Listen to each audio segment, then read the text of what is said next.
Okay, I'm Pam Price, Professor Emerita from University of Oslo.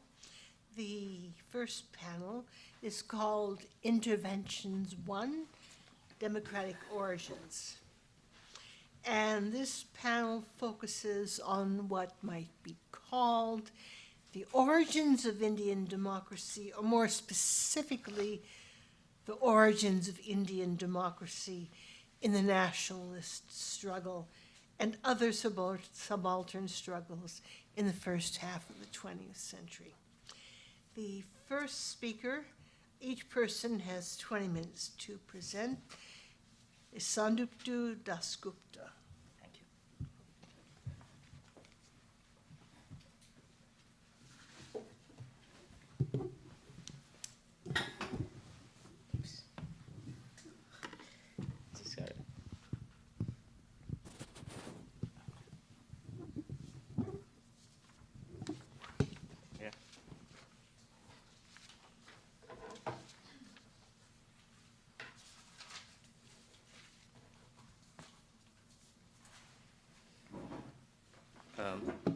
Thank you, Alf, Kenneth, and Anand for organizing this, for having us here. I was speaking to Alf yesterday, and he said for the very beginning panel, he did want us to give a sense, or at least me to give a sense in my paper about the beginnings of, or the moments of foundation, let's speak. But given that, I think the theme of the conference, as Alf sort of laid out, also tries to interrogate some of the questions facing us today, 70 years hence that founding. I'll try to make some points, more sort of speculative points, I guess, at the very end about how some of the things I'm talking about might help us understand the current moment we are in. So my work in general is about sort of a theory and history of Indian constitutionalism. I'm just going to talk about two themes I thought would be of interest to people at this conference, and make a few sort of, a few points, which comes from the way I sort of read the Indian Constitutional Assembly debates, because often when we talk about constitution in India today, and also often constitutionalism the world over, we sort of try to think of constitution as some kind of a liberal coda, sort of a limit set on the state at the very beginning. There's a sort of consensus on that, and then it's sort of those limits are interrogated often almost exclusively through court cases, so judges, interpretation. And it's a very legalistic and a sort of a liberal legalistic way of thinking about constitutions, which is a very dominant framework in which we understand constitutions, even in India, right? So in India, often the writings on constitution talk about as if there are these very stable set of sort of foundational consensus we came out of the freedom struggle with, and anything we are doing in now not in adherence to those limits are a violation of the sort of this social contract version of what our struggle meant. I read the constitutional debates and constitutional a little differently, and I think there's a reason it's an argument I want to make that it is not necessarily either a liberal constitutional framework, which the constitution makers came up with, neither was it actually something of the nature of there has been this sort of revolutionary upheaval, we come up with a new consensus, which we then institutionalize in this thing called the constitution. I think that's the kind of interesting starting point, the point being that in India, there actually was no such revolutionary consensus, sort of a broad common sense, I would argue, as to what the nature of state and society or the political and social order should be. What I mean by that is, if there's this classical model of, you can think of the French Revolution being one where the revolutionaries come in, they storm the Bastille, they have their new sort of, imagination, which the Constitution then reflects, right?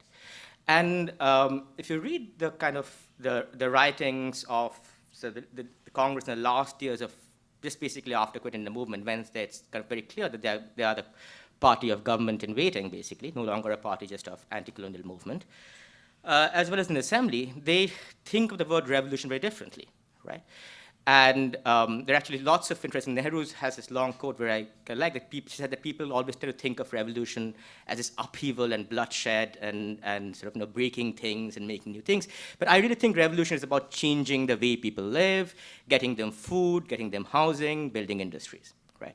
And you already see these two ideas of revolution, which is very much actually a 20th century idea of these two notions of revolution. On one hand, this idea of revolution as this completely, new beginnings, de novo, out of kind of a bloody struggle. And other revolution is this planned change for betterment of society, often pretty technical in the sense of requiring particular skills and expertise to make society go in a certain direction. Modernization is often the name for this sort of idea. And it's a second model of revolution, which the Constitution talk about. What that means is that revolution is no longer a past event which we have left behind, for which the Constitution now is the result of, right? That's the way the American founders talk about revolution. It's a past event, the rupture which happened, but something now we need to do in the future. Right? And to do that in the future, this is the very critical part for them, need to do it in the future through this thing called the Constitution. Right? So Constitution no longer about this stable set of orders and limits we can't overcome, but a complex process through which we can make this massive transformation in society. Right? And there's a couple of things which what I want to say, I'm sort of really jumping through a lot of steps in between which one can go, but the outcome of all of this way of thinking about revolution constitution is that what you have in India is not so much what we can call this liberal social contractual version of constitution, but what we can call an administrative version of constitution. And what does that mean? It means basically, if you can sort of think of the middle of 19th century, a whole host of techniques and expertise and capabilities of the states were developed, both in the West, in response to industrialization and sort of complex process of working class mobilization, social question, urbanization, as well as in the colonies to manage an unruly, unknown population. Right? And this is what calls this administrative state, administrative techniques, administrative law, which sort of governs this, how this particular bodies function, as opposed to constitutional law, right? Which is about sort of sovereign people being the foundation of the society. And it is this mentality, this kind of way of thinking about things, which is reflected in Indian constitution making, rather than the revolutionary way of thinking about things, which often reflect that people think in constitution making. And you can think of this in terms of risk calculation. A lot of Indian constitution is one of the few ones where they actually had an in-house lawyer, as we can call it, a.k.a. who basically said, well, if we have this provision, this is how it might turn out in court cases later on. You have things like comparative expertise. So B.N. Rao went across the world trying to understand, okay, they have this provision, these guys have this provision, this works that way, this is what they learn from it. Think about this is not a revolutionary, how not revolutionaries function, right? Revolutionaries function, this is what our new vision is. Not like, let's look at Ireland and look at the United States, let's look at Weimar Germany and find the best machine parts, let's say, by which we can build this new machine we need. Right. But, sorry. And what it also, this administrative, another important thing about this means is that there is a certain kind of coherence which comes from this, right? It's not sort of contending political visions fighting out in the Constituent Assembly, but I think some of the most important figures in Constituent Assembly were not necessarily ones which had sweeping political visions. A.K.A. I mentioned the lawyer from Madras Presidency was one. B.N. Rao, I think, who is perhaps one of the most important figures in Constitution, was a civil servant all his life, and that was because he knew how the machine worked. Those were the really prized people in understanding how we can create this thing. And this is also why the Indian Constitution is the longest constitution in the world, because you need a very detailed manual. It's not about some simple principles, right? But there's two things I want to say about, so there's a lot of interesting, I think, things which come out if we start to read the Constitution in this way, an administrative way rather than this revolutionary liberal way. But there's 2 points I want to make for our purpose. One is that this actually leads to, I think, another idea of the Constitution being a socialist or social democratic tract, which has also some purchase. You can see why that's not the case, because kind of a socialist vision would also have certain sort of foundational principles which you will then want to. The issue here is not about laying down certain foundational principles by which our society or parts will function, but finding precise ways of management and techniques of management, right? So in some sense, the underlying ideological basis is sort of open for negotiation through this process. The real commitment is the process of management, right? I will say a bit more of what I mean by that in a second. But the second thing I really want to stress on for this thing is that what this gives us is a new idea of what the people are, right? Because every constitution has this sort of term taken from the American Constitution beginning, that we, the people, are the authors and creators of this Constitution Pact. Now, everybody knows, this is an old point in political and constitutional theory, that people are always a fictitious entity brought into being by this very act of being the author. That's not an interesting point. But the interesting point is, what kind of fiction are they, right? And all throughout, 18th and 19th century, the people, there was something, you can say either people speak through the revolutionary moment by which they affirm a new principle, a new sort of, new sort of visions of political and social order, new common sense, which the Constitution reflects. That's how the people speak in some sense. The other the people also speak is because, by actual sort of this political party. So one of the major constitutional battles across 19th century was that of extension of franchisee. So actually make the people, with a capital P, more and more analogous to the actual people by extending the franchise and rights of participation, right? Both of those are not the case in India. A, we didn't have the revolution of that kind, as we just noted. The second is there's already a universal franchise at the very beginning. This actually changes pretty much everything about the constitutional form, right? Because now you're dealing with, this not, the people are actually this whole swath of masses of whom, there's, as the constitution makers again and again say, they're not trained in the art of democracy. They have little faith in terms of their ability, in some sense, to sort of make sense of this complex process needed for development and mature sort of democratic bargaining and so on. So what the people actually, the way the people are perceived, and this is something was one of the most interesting discoveries for me when you read the constitutional debates sort of, between the lines, so to speak, is there's this overwhelming sense of anxiety about the people as this sort of unknown amorphous mass outside. And they keep talking about the masses, that's a term they keep using, and they use particular terms, the naked masses, the starving masses, right? Who are, they are not patient. So there's a sense of this, some kind of, disturbing sea out there. These are not people who have political parties we can negotiate with, representatives of, you can name, okay, there are 3 groups, let's have a kind of, round table. But there is this source of anxiety and tension and instability which is out there. And there's of course, some very concrete reasons for that. If you look at the period just leading up to the assembly and during the assembly, I was talking to Sunil about this, the Telangana revolt is happening while they're in the assembly. They keep talking about that. It's the largest peasant struggle in India, even till date, armed peasant struggle. There are several such peasant struggles of much smaller scale in Telangana across India at that time. There are 2 massive strikes in Bombay and Calcutta just about a few years ago. And there's a sense that these are people we don't fully grasp yet. They don't always speak our same language yet. And there's all this thing, they talk about the dangers of bloodshed and insurrection. They talk about, the process will break if we can't bend. And Nehru famously said that if we can't do the revolution in here, namely the Constituent Assembly, the revolution will happen out there, and we won't have a say as to how it happens. Right. And I think it's some of the openness of the Constitution, some of the kind of, the way you can't really lay down, okay, this is property and inviolable, these are certain things inviolable, precisely because it's throbbing anxiety. And in some ways, we want to think about, this is the point I want to make about the present moment, in something in the way the people or the popular movements can enter the assembly. It actually originally did enter the assembly, the Constituent Assembly, not in the form of representatives or parties, not in the form of certain kinds of, sort of clear-cut 10-point agenda which certain groups sent, but as this sort of specter of revolution outside, right? Pushing, therefore, the constitution makers to be much more responsive to certain kind of changes inside. Okay, I have about 10 minutes more. Actually, more like 7, 8. Okay, all right. So I'll move to my second point, then I will not belabor this first point. The second point is one other aspect of the Constitution we'll talk about, sort of linking up to this, is the is the idea of parliamentarism.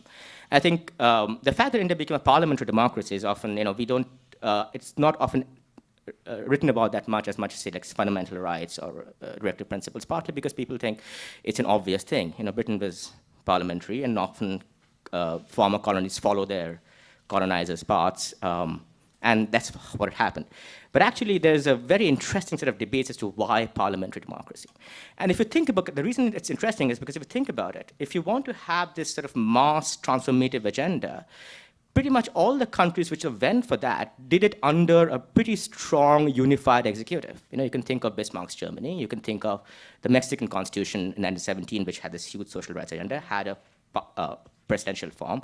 You can think of New Deal America, which became more and more presidential and executive driven, because the point is if you need this expertise and technocracy, it's done best under this sort of unified structure of a president. So if that's what Indians did want, actually, it's actually counterintuitive that you went for a parliamentary process, right? And there's some pretty interesting debates as to why parliamentarism, not presidentialism, in the Constitutional Assembly. And this is kind of important for us because I think there is more and more, I feel, in the public sphere, and it's been there for a while, of this sort of, what I could call it, the China envy amongst the Indian elites of, they have this pretty strong unified executive who can get things done, and ours is this messy process, and an argument for presidentialism in India. You can see this again and again in much popular forums, why we need a presidential form. And I think this is important to understand what was the choices made at that point, right? And so the first thing is that the constitution maker said that there's this myth that presidentialism is more efficient. And their argument was that this is actually not the case in the case of India. Because if you understand efficiency in a presidential system is if there was actually an emergency and something needed to be done, and we know what needs to be done, it's good to have this one guy who gets this done. Right. Here, we are committed to rather a process of this management of this extraordinarily complex set of contending interests. And that happens best when you have a forum where these interests can actually negotiate and the state can be responsive, as Ambedkar said, in a daily basis. The minister has to answer to the parliament every day. The president only goes for election every 5 years. Right. And so there's a kind of way in which this administrative machinery you build is sort of responsive to these different factions almost on a daily basis, and they kind of shift courses away. They calculate differently, right, rather than sort of going in. But there's another, the second part to this point, which is that to get your voices heard in a parliamentary system, the mobilization is necessarily pretty low key. You need to sort of lobby your MP, form a small party, get a few votes, create coalitions, right? In presidential system, to hear your voice, it's not low key. It's a nationwide, often extra constitutional mass mobilization, precisely the kind of things they want to avoid, right? So they want to, and so the parliamentarism also has a pedagogic function for them in terms of how to train the masses into democracy. Don't tell them that the only way they can get things done is by this one great leader and you have to have this massive mass mobilization. But through this sort of multiple small negotiation, right, there's a pedagogic sort of element of teach them bargaining, teach them compromise, right, teach them how to sort of build coalition. And that's what parliamentarism does. It sort of teaches, and this is why there's a very interesting debate as to why not have a presidential election. Okay, the president has no actual power, fine, but why isn't he elected? And the reason they give is that you don't want the president to ever to be able to claim that kind of legitimacy. You never want to create a sort of forum, right, where that sort of a debate happens about, what is this at this national level, sorry. And this also tells you what exactly was going to happen with Indira Gandhi. What she did was precisely the kind of things was worrying for the constitution makers, this sort of, an extra constitutional mobilization, right, at the fundamental level. So I'll just make the last sort of point on this, if I have a couple of minutes, which is, again, what does it mean, the parliamentary thing for us in some sense? I think the interesting thing with the parliamentary thing is that it just shows, and this is, and there's a lot of writings, Tocqueville, Marx, very different figures, always thought that parliamentarism is a sign of a more confident bourgeoisie. Right, because you're happy to have your state being open to this sort of everyday mass franchise moment, everyday sort of negotiations, and Congress has that confidence. They know they can at least the first 10 years at least they can get that enough votes and kind of manage that negotiation process. Now, once that starts fracturing, the question becomes more interesting. And I still feel, I think, this sort of opening it up, this process of the administrative state to kind of a parliamentary scrutiny and responsiveness in the way they did, precisely because that will make it more stable and more efficient in a certain sense, counterintuitively. It also gives a new form of, new possibilities for oppositional politics, right? So I think there's two things I want to sort of end with. The first, the importance of this extra constitutional anxiety, right? That's been always the way in which the masses have made their voices heard in some sense vis-a-vis the elites. Because remember, the constitution makers were not chosen by direct election. We sometimes forget how important that fact could be.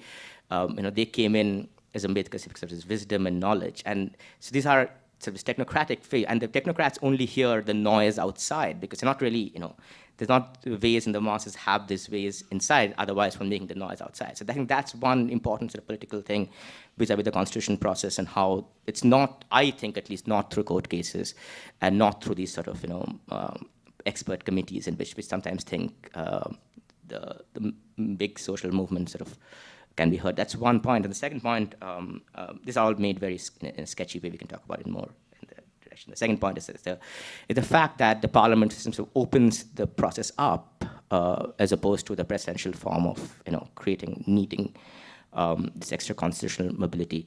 Once that coherence of the elite project with the Congress sort of passes away, which it did sort of post-70s, I think the parliamentary process, a democratic process, or using the constitutional form as a democratic, as a form of democratization, opening up voices through the parliament, has been, to the extent it has been, much more promising. And I think that's the path where it's much more promising even today, as opposed to the more sort of technocratic, legalistic ways in which constitutional negotiations often happen in India. Thank you. Thank you.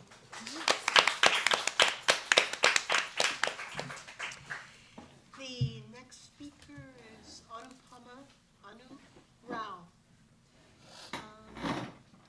from Barnard College in the U.S. And the title of her talk is Conversion, Constitution, Revolution, Keywords for Thinking History and Democracy. I'm not sure I can, okay. So I think actually my comments will follow well on Sandipto's in terms of maybe taking us back to the moment before constitutionalism, as it were, and to ask some questions about precisely the kinds of categories that he brings to the fore, especially the question of the people and who constitute the people. So in the brief time I have, and in case I have to rush through something very quickly, I want to sort of start with a few things that I take for granted in the comments I'm going to make. The first thing is that caste's 20th century history is also a history of Indian democracy. And I think the Muslim question actually, Pasmanda politics, as well as what's happening today with Dalit and Muslim lynchings, actually suggest a process of kind of religious difference becoming caste, if you will. And this may be something we can think and talk about. The second, of course, is the figure of Ambedkar, who will come in and out of my comments. But this remarkable fact that he is forgotten for 50 years and then reemerges in some sense as our most important critic, interlocutor, and indeed insurgent thinker. The second point, or the kind of question that I'm taking for granted, is that the issue of religion and economy in some ways stand outside and put pressure on the political as we know it, and that these become issues leading up to the moment of constitutionalism, that these become issues that have to find commensuration or equivalence in terms that are not their own, and that we need to think about them through categories of difference and equality or inequality, and indeed the question of minority. And so what I want to think about is a prehistory of how these broad universal categories, religion, economy, and indeed politics and rights, the liberal constitutional moment, are categories that undergo a set of experiments, how they're repurposed under conditions of imperial capitalism.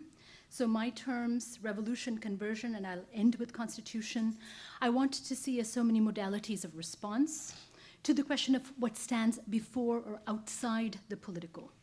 And so to get us to this moment of constitution, I want to do two things. One is to think about capital as a transformative force in the interwar, especially, and then how this actually reprises the question of minority and of religious difference and inequality.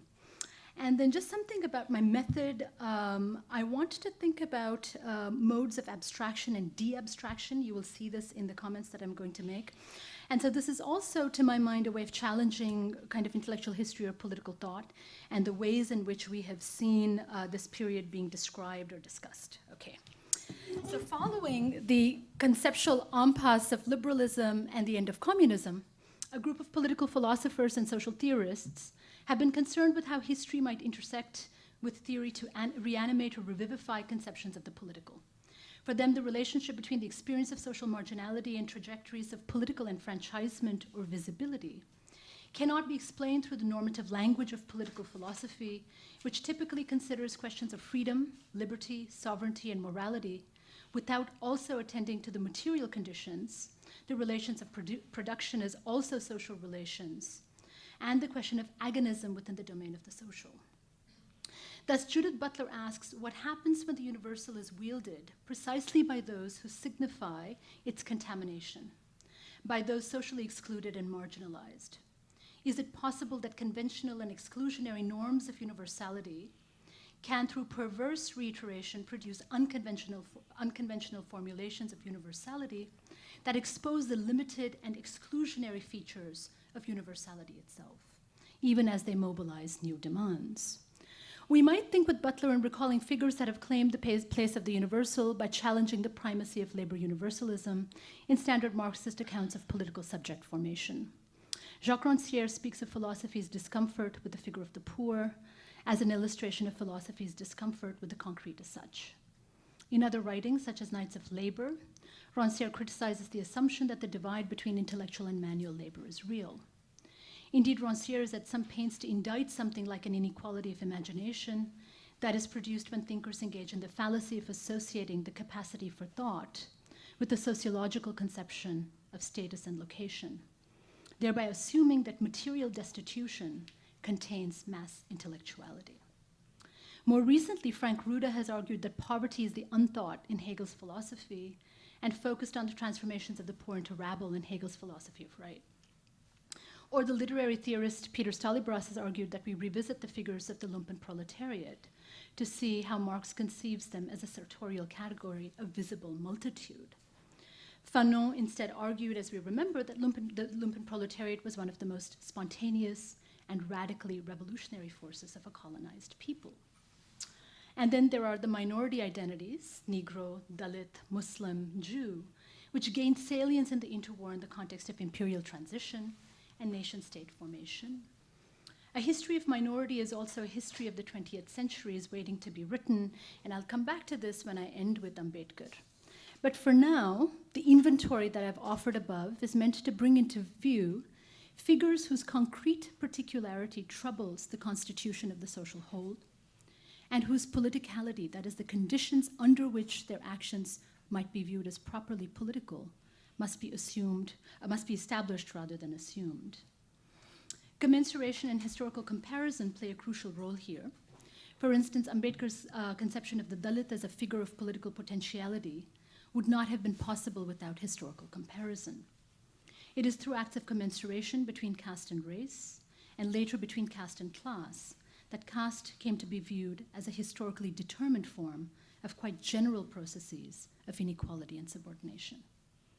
Thus, if anti-colonials and social reformers had provincialized caste as an intensely local form of hierarchy that offered little scope for comparison elsewhere, anti-caste thinkers drew on historical comparison between caste and other forms of inequality.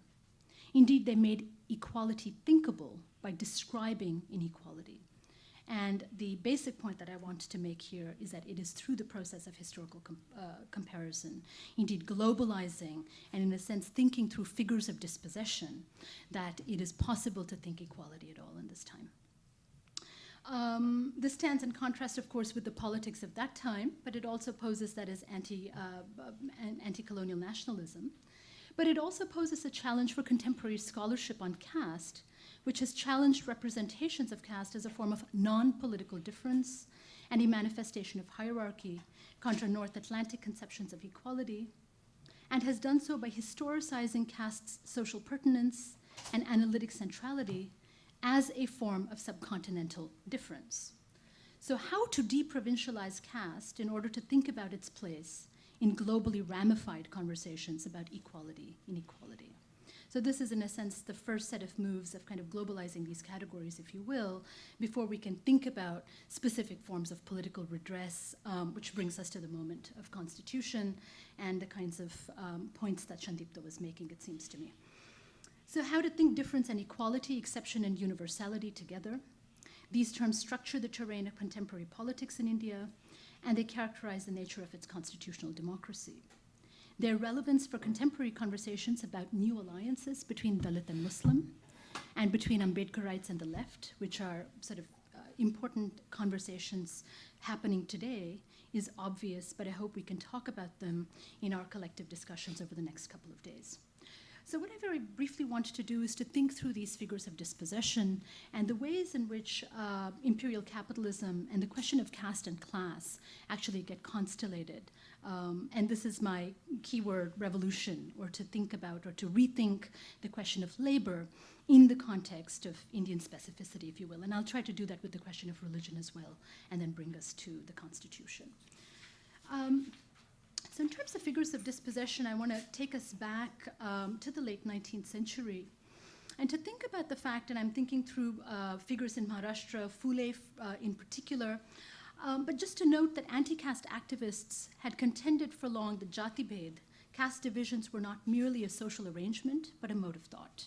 Indeed, a social abstraction along the lines of the property-personhood relationship that had been instituted by classical liberalism. Phule, for instance, argues that the Shudra Atishudras were denied access to critical thought and uses the metaphor of stamping, imprinting, or weight sitting on the head to compare Brahminical dominance with intellectual enslavement.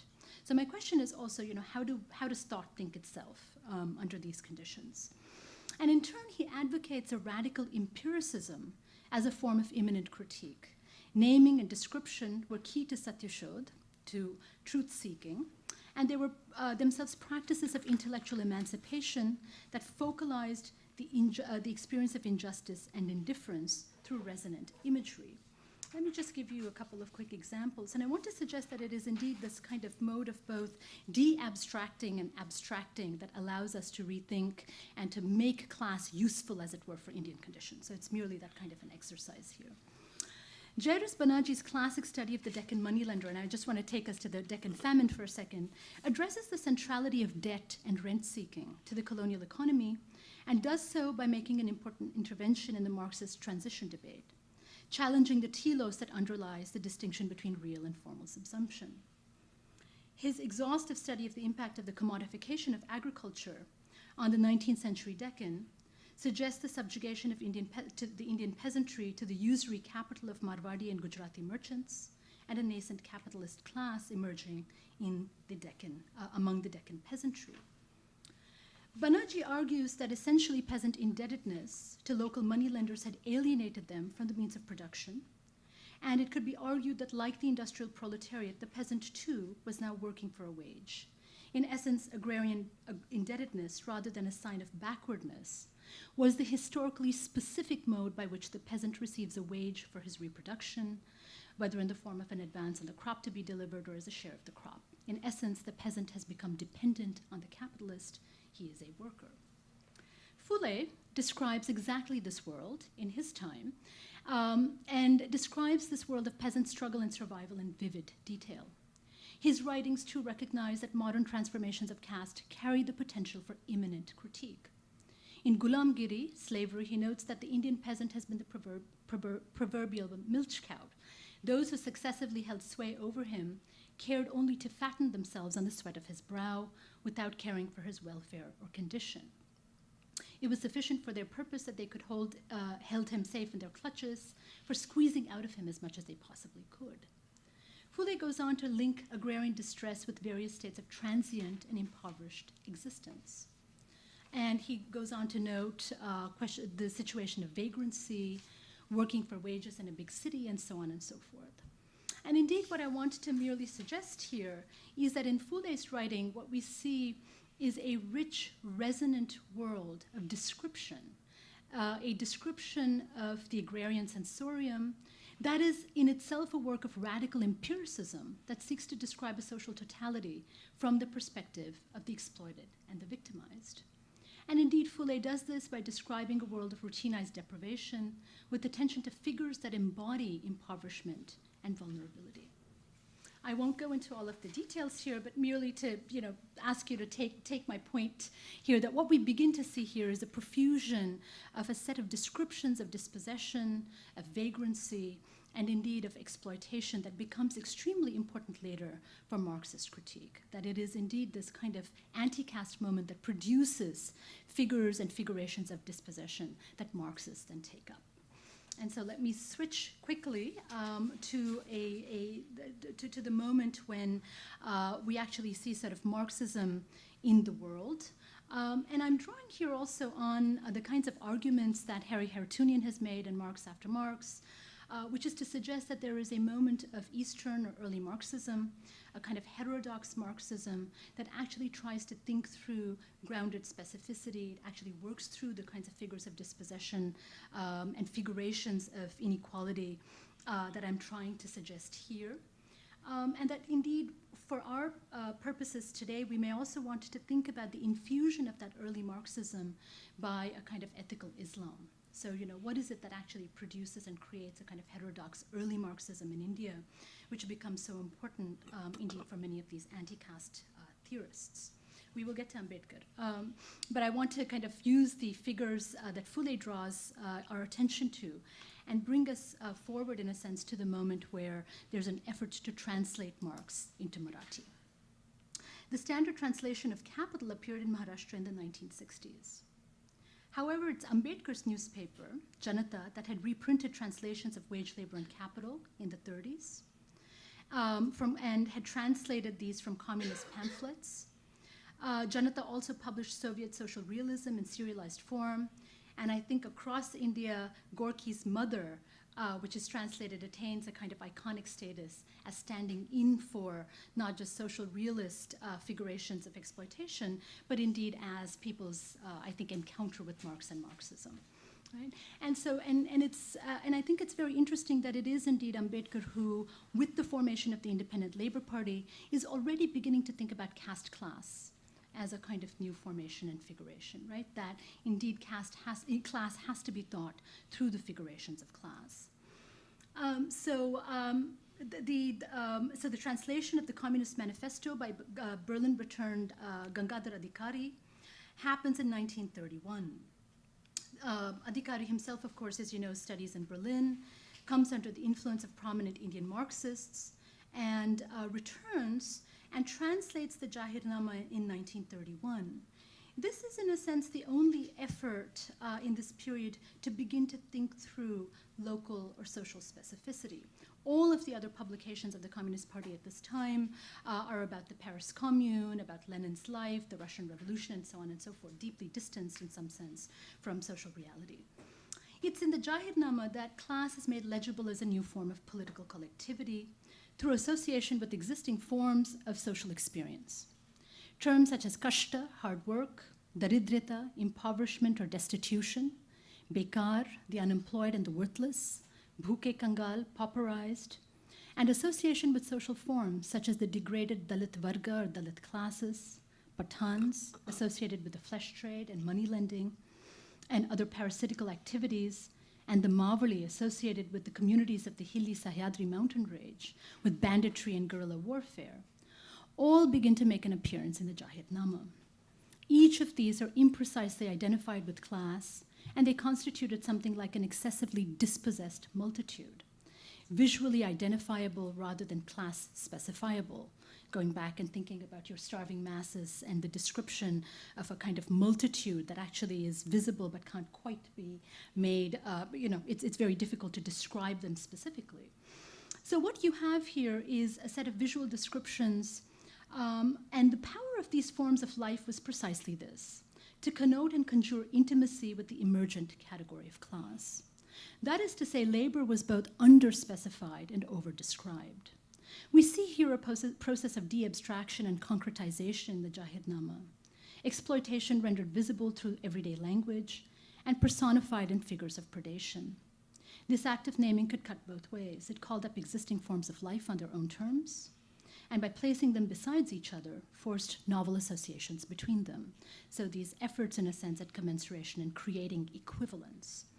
Labor was not the sum of its parts, rather naming the difference of labor was also an act of enframing that brought multiple constituencies together as a political force and ethical community.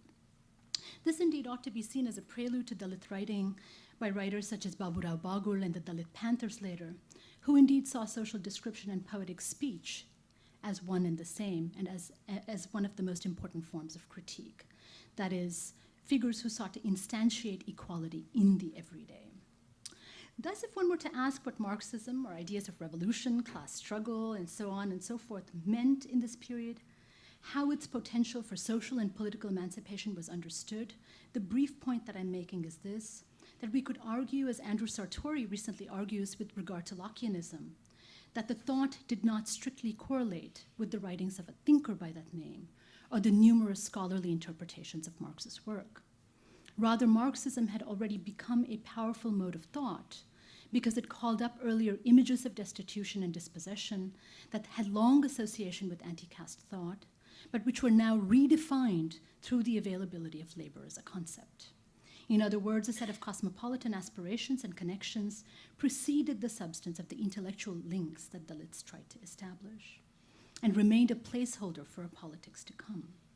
Ironically, it is at this juncture that this kind of everyday heterodox Marxism also confronts the limits of thinking through the politicality of labor, through the figure, let's say, of Ambedkar. So we see that thinking about equality through the economy was powerful. It had the capacity to suggest equivalence across difference by using the Marxist understanding of labor time as common measure, much as money had functioned as the universal equivalent for liberalism. Yet difference remained, and this is something that Ambedkar constantly reminds us, between the manual scavenger, the beggar, the Pathan moneylender, and the Kunbi laborer. Body history, the corporeal life of labor, resisted full conversion. Ambedkar argued that the state, as mediator, arbitrator, or enforcer of law, played a critical role in socialism and communism by prioritizing economic equivalence and conceiving politics along the lines of class war and revolution. What was the relationship between the idea of equality and equivalence? Was the latter a route for making the idea of equality present or imminent? Or was Marxism fated to remain a critique of inequality without being able also to think the forms of mutuality that Buddhism promised? And we can discuss the long arc of Ambedkar's relationship with Marx, but I'll sort of bring us towards the end to speed along towards my conclusion too. Ambedkar's return to spirituality was the last great expressive act of his life in the form of a new Buddhism, fashioned as a religion of equality. Buddhist conversion was preceded by Ambedkar's argument that the history of religion was a history of revolution. Religion is a constantly changing entity that eventually succumbed to counter-revolutionary force. Religion showed a movement in his writings on the philosophy of Hinduism from a concern with basic human existence, disease, death, survival, to organization around competing lineages and politics, and finally the insertion of morality into religion. And in many ways, one could read Ambedkar and someone like Kosambi side by side, because both of them, in a sense, are thinking about the history of state as also a history of religion. And I think it's quite remarkable to engage in this. So in the way that someone like Kosambi will think about bhakti and feudalism, we have Ambedkar trying to do similar things with organized Hinduism and Puranic Hinduism, and its response to the challenge of Buddhism. So organized Hinduism accompanied the development of political society. It was a political theology, one might say, where religion existed as law.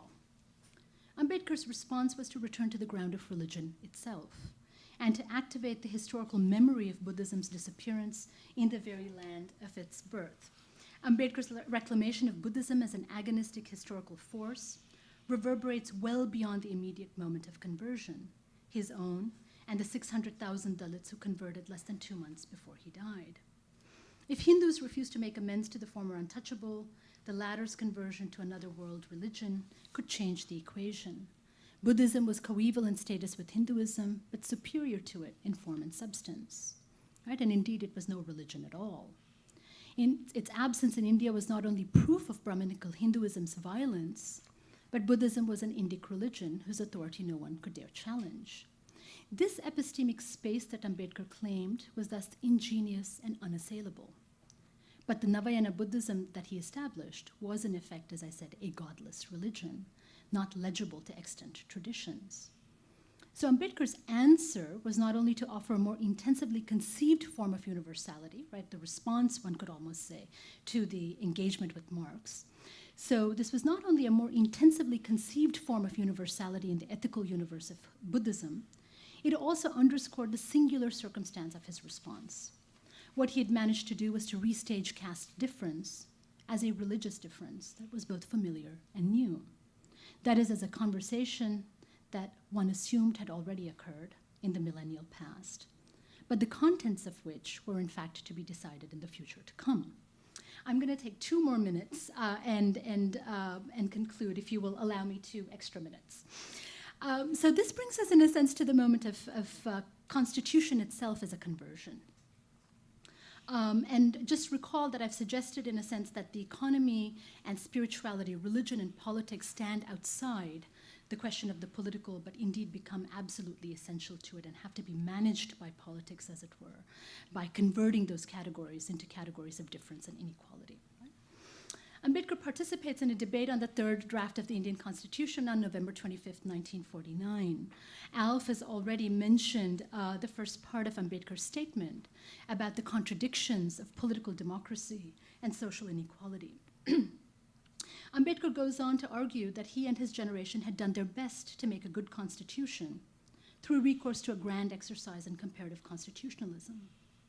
Yet nothing could be settled by the Constitution, given the enormity of its brief: to inaugurate a political democracy by eradicating caste, a millennial order of injustice and inequality. And of course, we have to remember that not only is Telangana and a number of other, and strike action and so forth happening in the moment of the Constituent Assembly, partition is happening too, right? And this produces, it seems to me, a very important moment of rupture in thinking about the question of religious difference and caste, thinking the Dalit and the Muslim both together and separately. So Ambedkar goes on to argue, the reluctant constitutionalist that he is, and he goes on to reject the founding document that he's birthed and argues, I'm quite prepared to say that I'll be the first person to burn the Constitution. If our people want to carry on, they must remember that the majorities cannot ignore the minorities.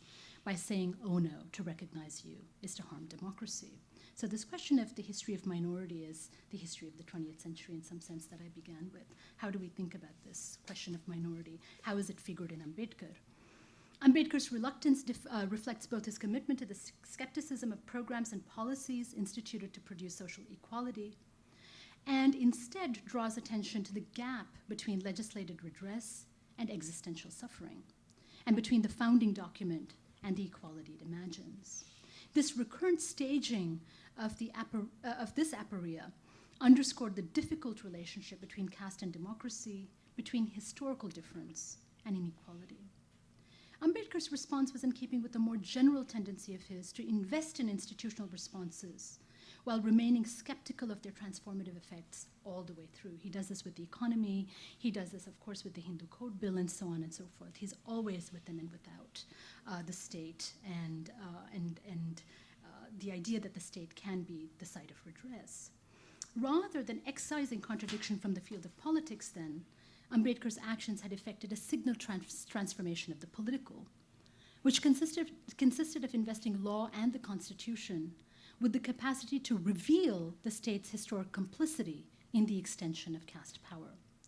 By laying claim to the universal, Ambedkar at this moment of transition was also marking the non-identity of the subaltern subject of rights from the normative universal rights-bearing subject.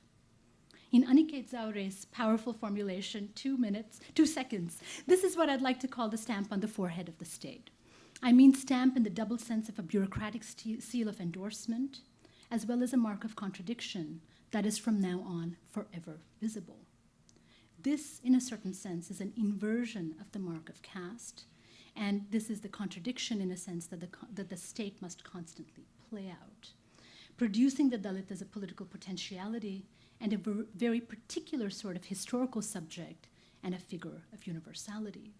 And what we have here then is a universalism that results from agonism or an embodied particularism that points to a collective political future for which we can only discern a trajectory. The untouchable becoming Dalit then has no substantive content or outline and could be filled in some sense by the kind of form of emancipatory politics that we wish to imagine.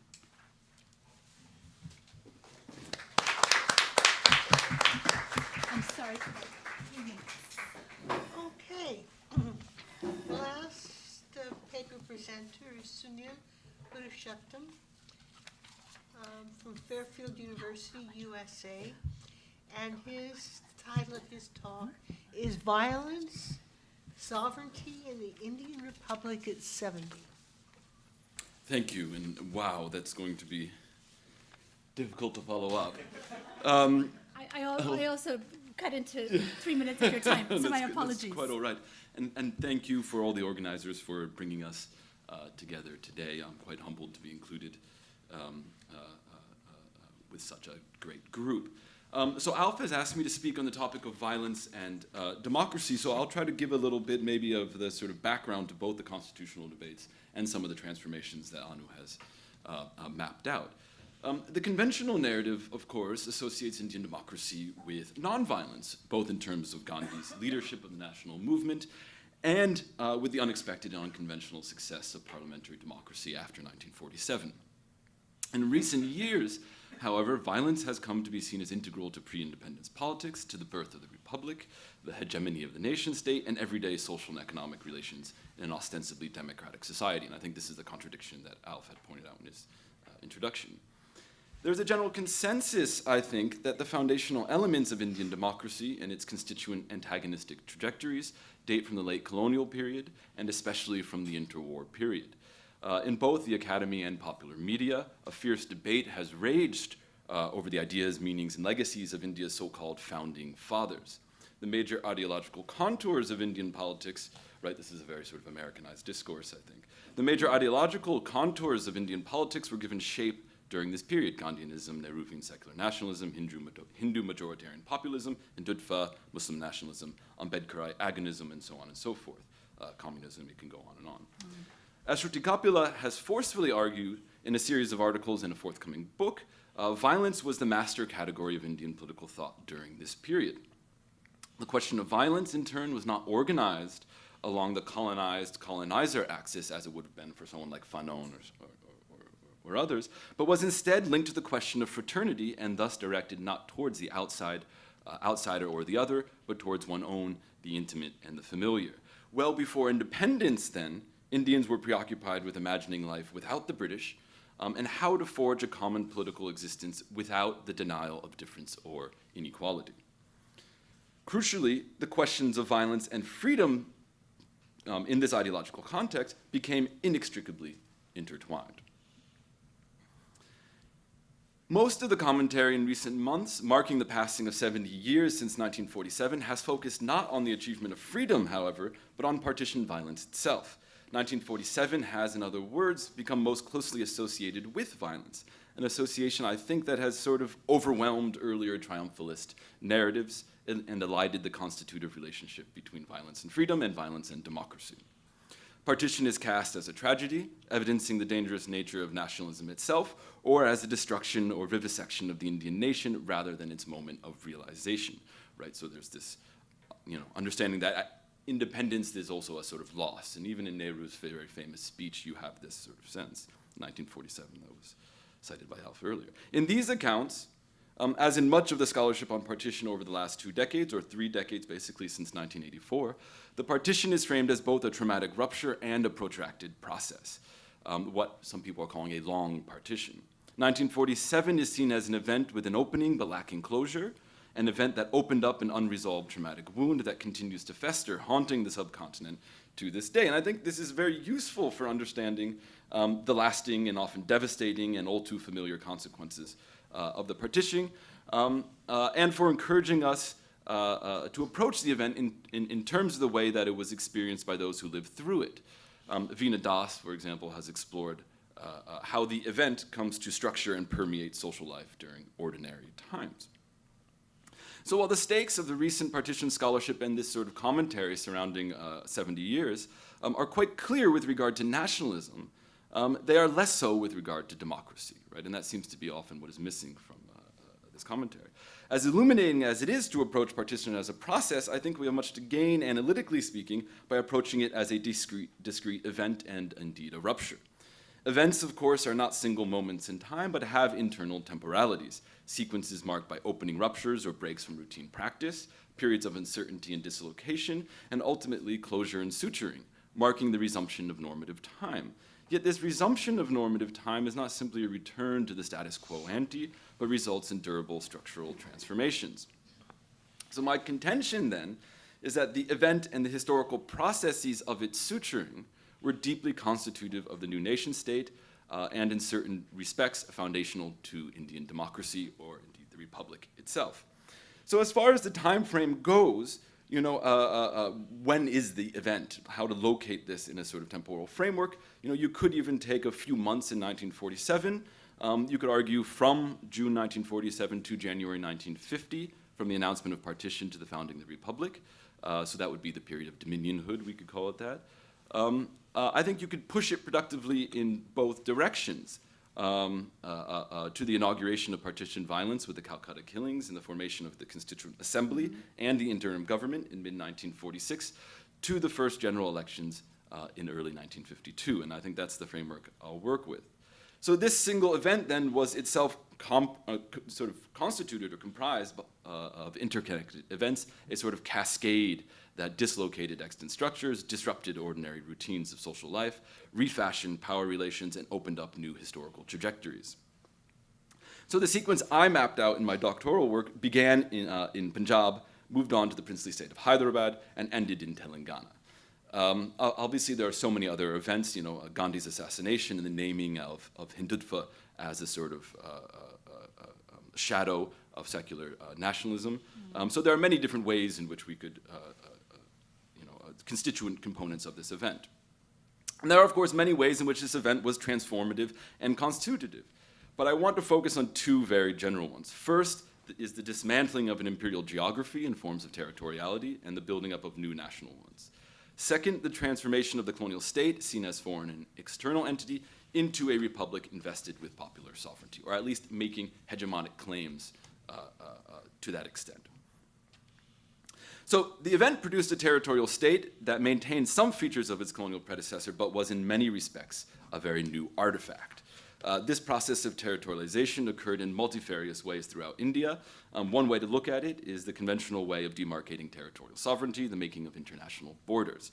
Punjab, the epicenter of partition violence, was transformed into a clearly demarcated international border. And it's an artifact not only of Radcliffe's award and of the sort of technical apparatus of the colonial state, but of a thorough process of ethnic cleansing and mass displacement. As the new nation states moved to command clearly demarcated and exclusive national territories, they made great effort to unmix the previously heterogeneous space and to fix national subjects to national territory. And this was a heavily contested process in terms of caste, in terms of women, in terms of labor, and so on and so forth. In Kashmir, too, war created a provisional border that has since become a de facto international one. The sovereignty and very existence of both India and Pakistan were staked on the maintenance of this northwestern border, giving birth to their mutually constitutive dialectic.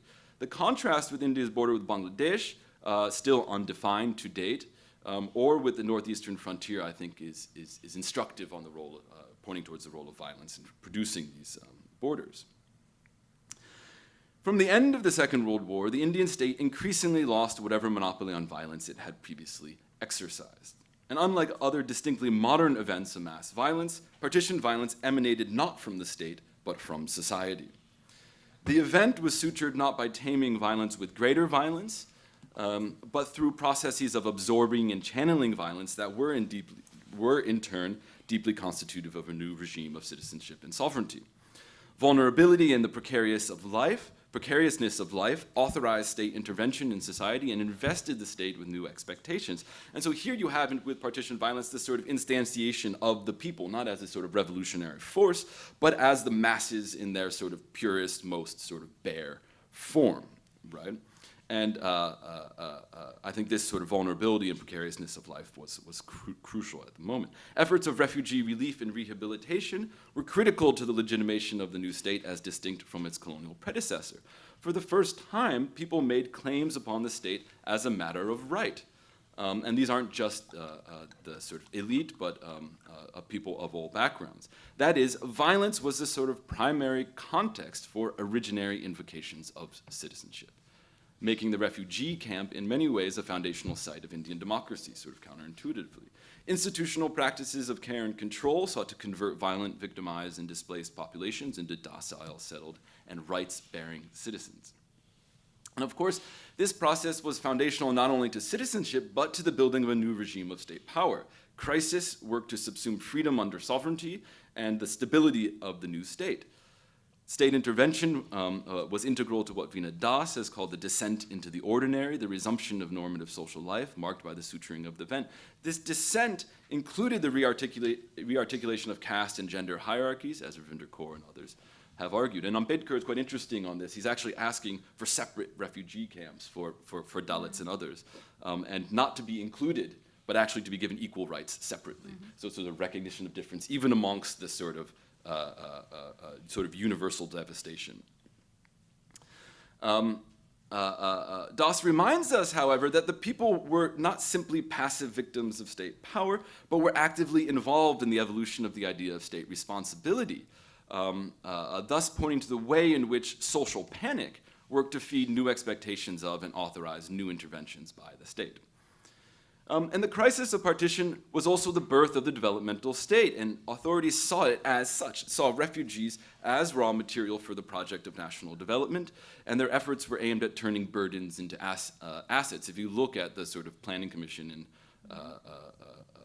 the Ministry of Refugee Relief and Rehabilitation, this is how the way they're thinking about it. How do we make these people, turn them into what Rajendra Prasad calls useful citizens, right?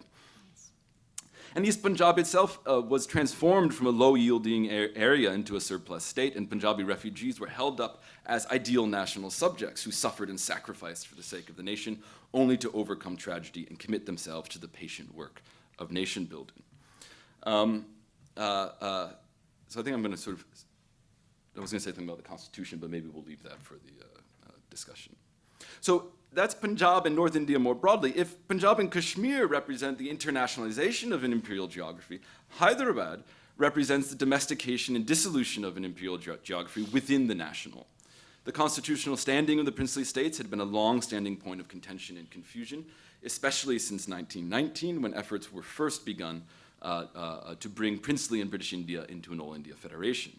Interwar processes of constitutional reform worked at once to secure the legal and institutional basis of princely sovereignty and to open them up to attack by bringing them closer together with British India, right? And this is the effect of the 1935 Act.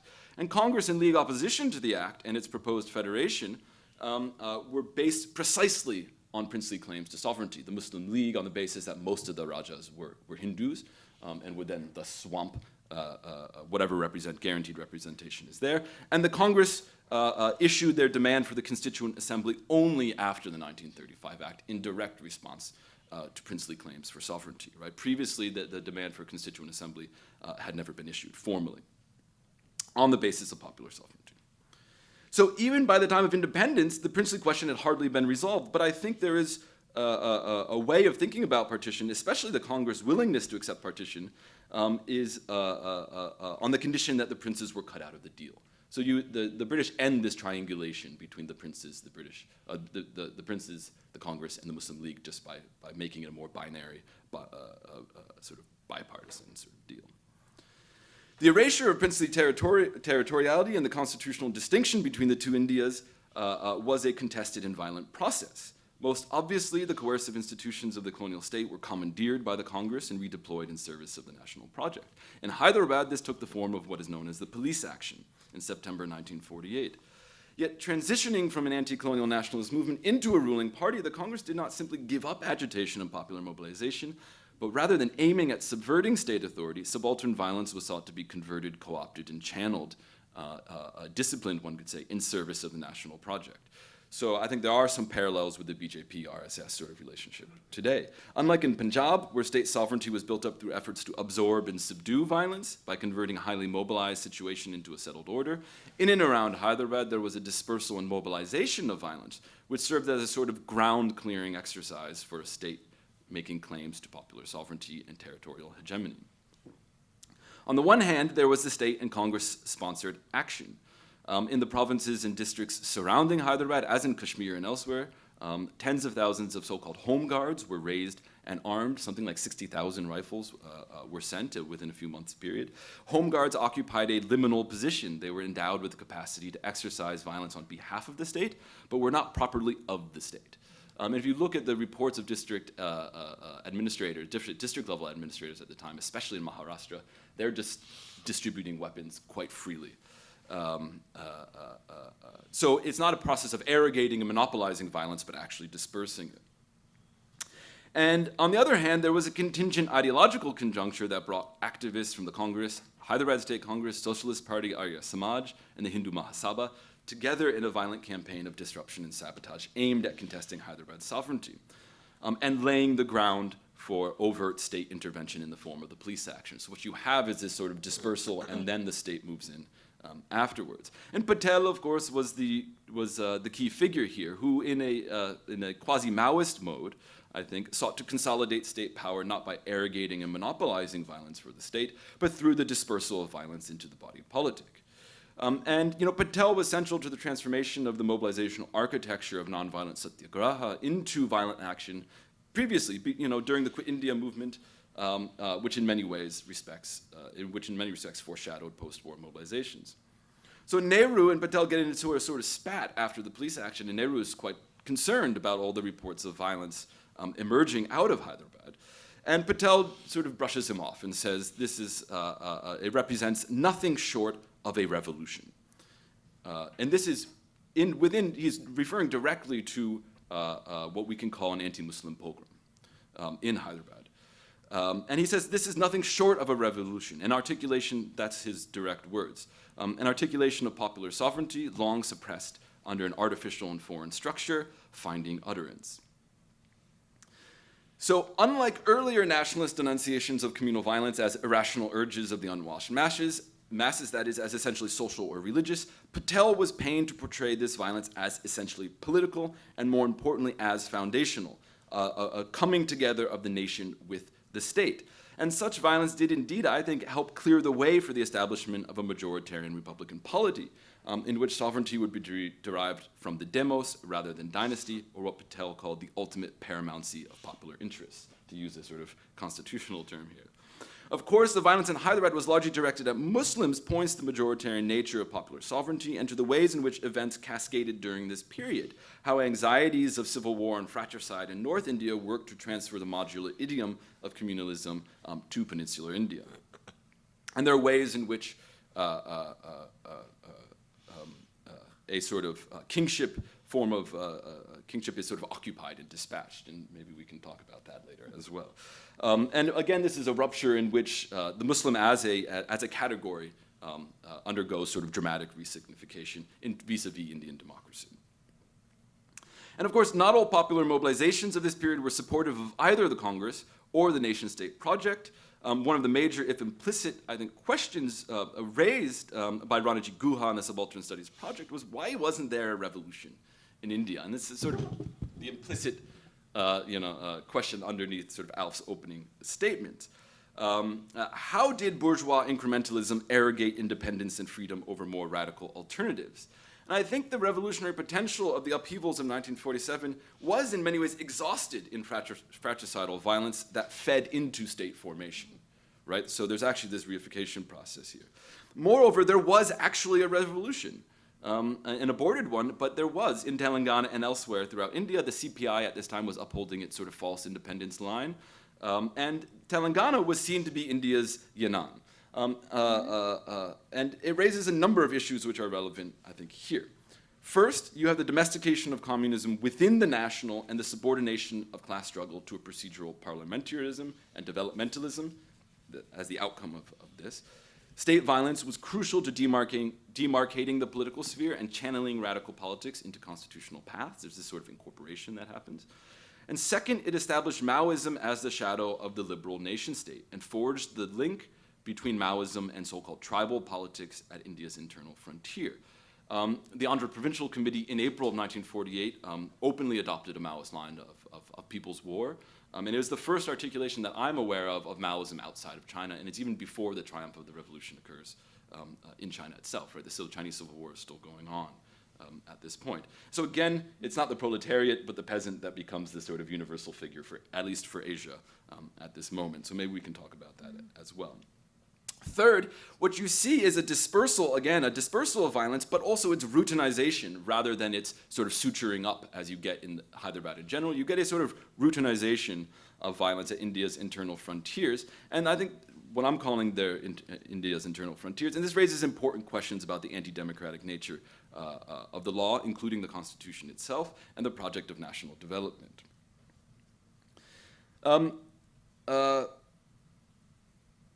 Right. So how much time do I have left in my? Well, have I exhausted a minute. A minute. Okay. So I'm not going to sort of then get into the description of Telangana itself, but I just want to say a few things about the way the state responded that I think we can connect more closely to our current situation.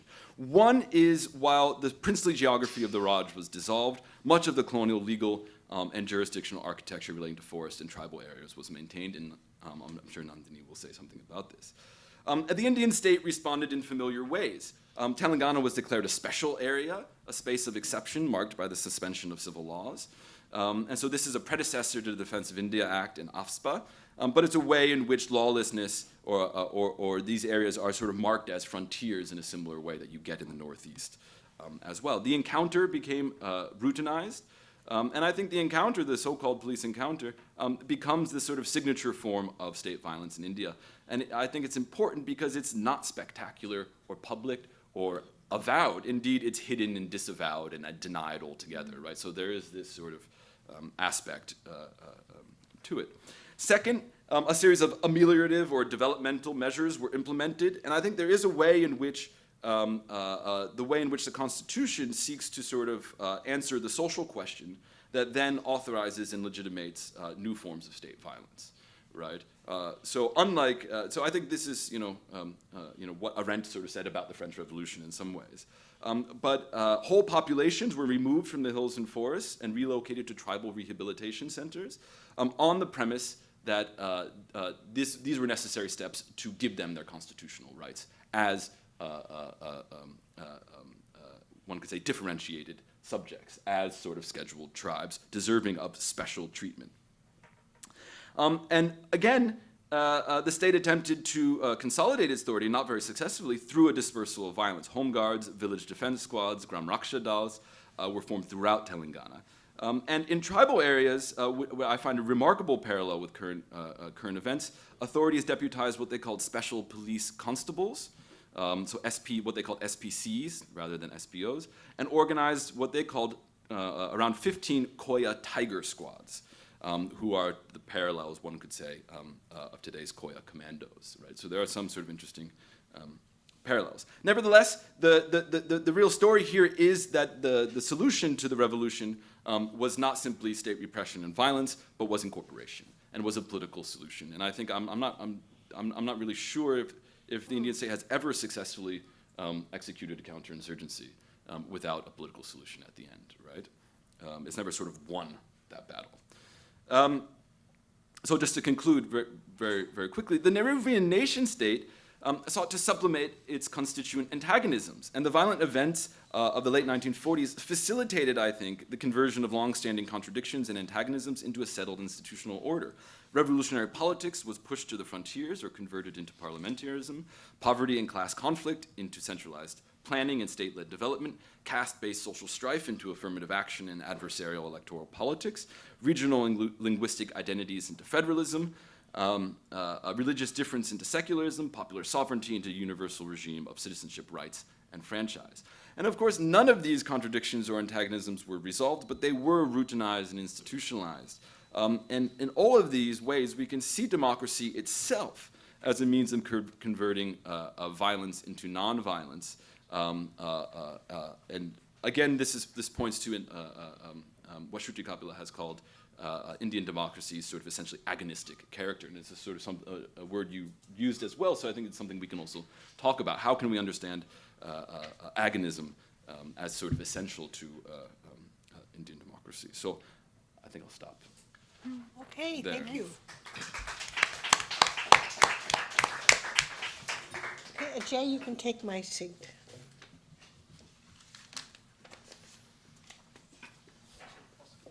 Should we just bring another chair? Yeah. Why don't you keep sitting? thing. I'll go here and. Oh, okay. I'll just help myself to some water first because I've been dying of thirst all morning. Thank you.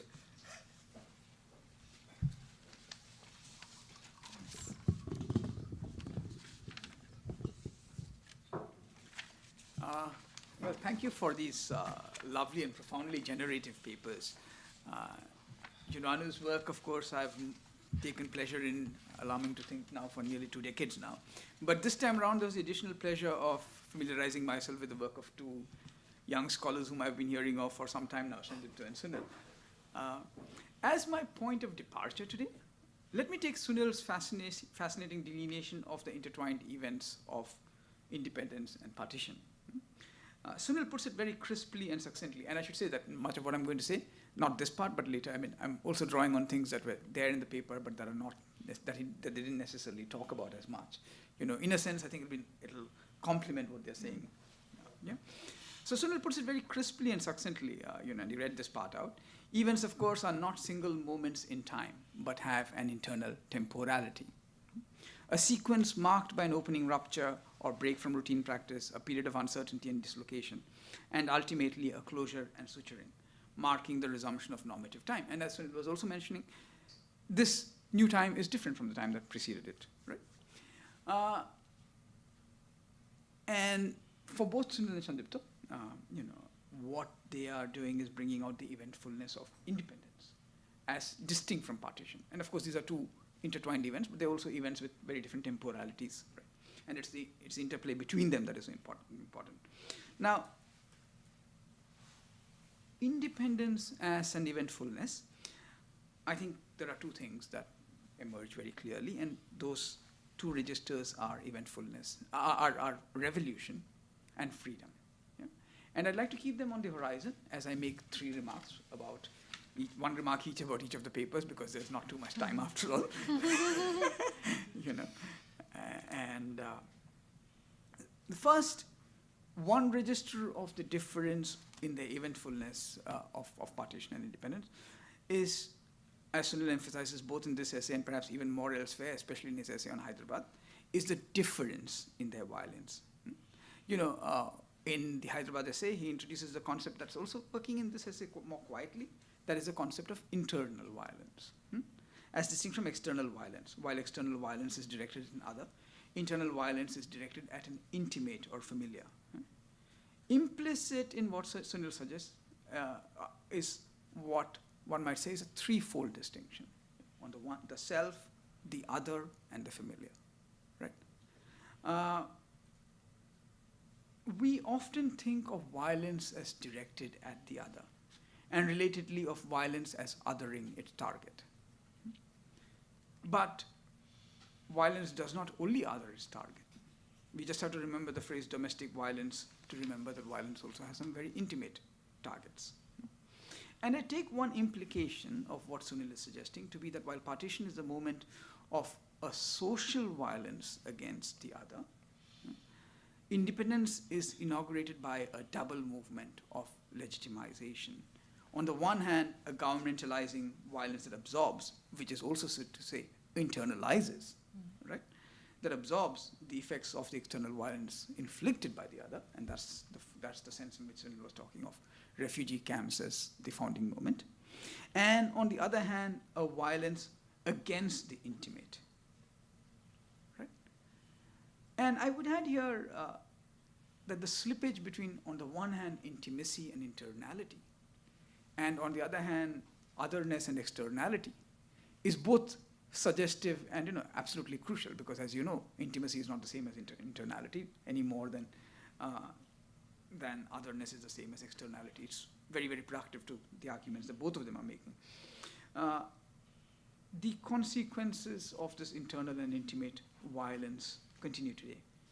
But Alf asked me specifically to try and relate it more to the contemporary moment.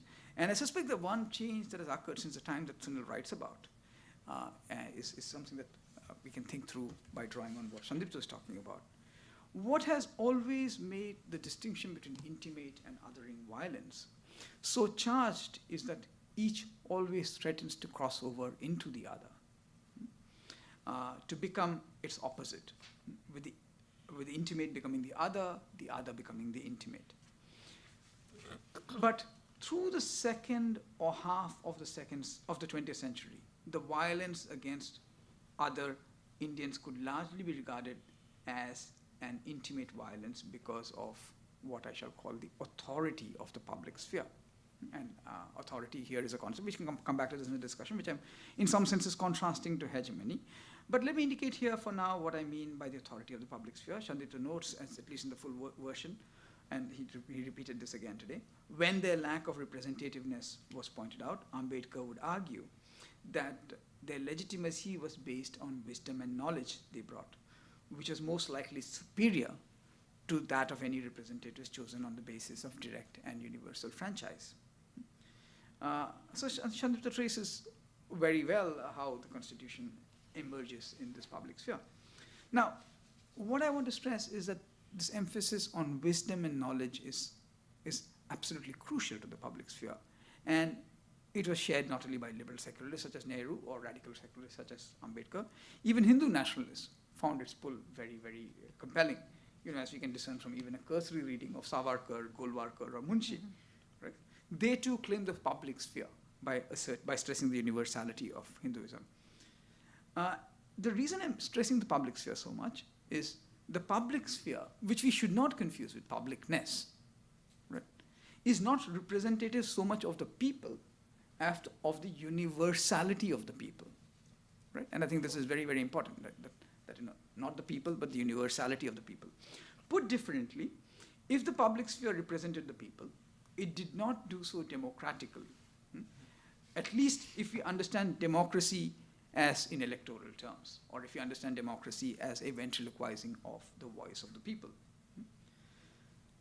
So the reason I'm stressing this is because it seems to me that where the public sphere exists, violence directed at dissenters could more easily be cast as intimate violence.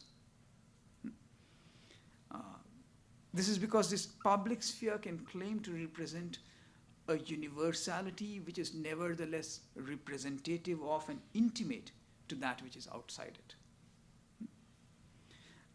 But this concept of the public sphere has been disintegrating ever since then, right? And publicness, I think, of a certain sort has come to replace the public sphere. And perhaps latest by 2000s. And today it's disintegrating, one might say, even in the West, which is supposed to be its bastion, right? Which is itself a very, very interesting phenomenon.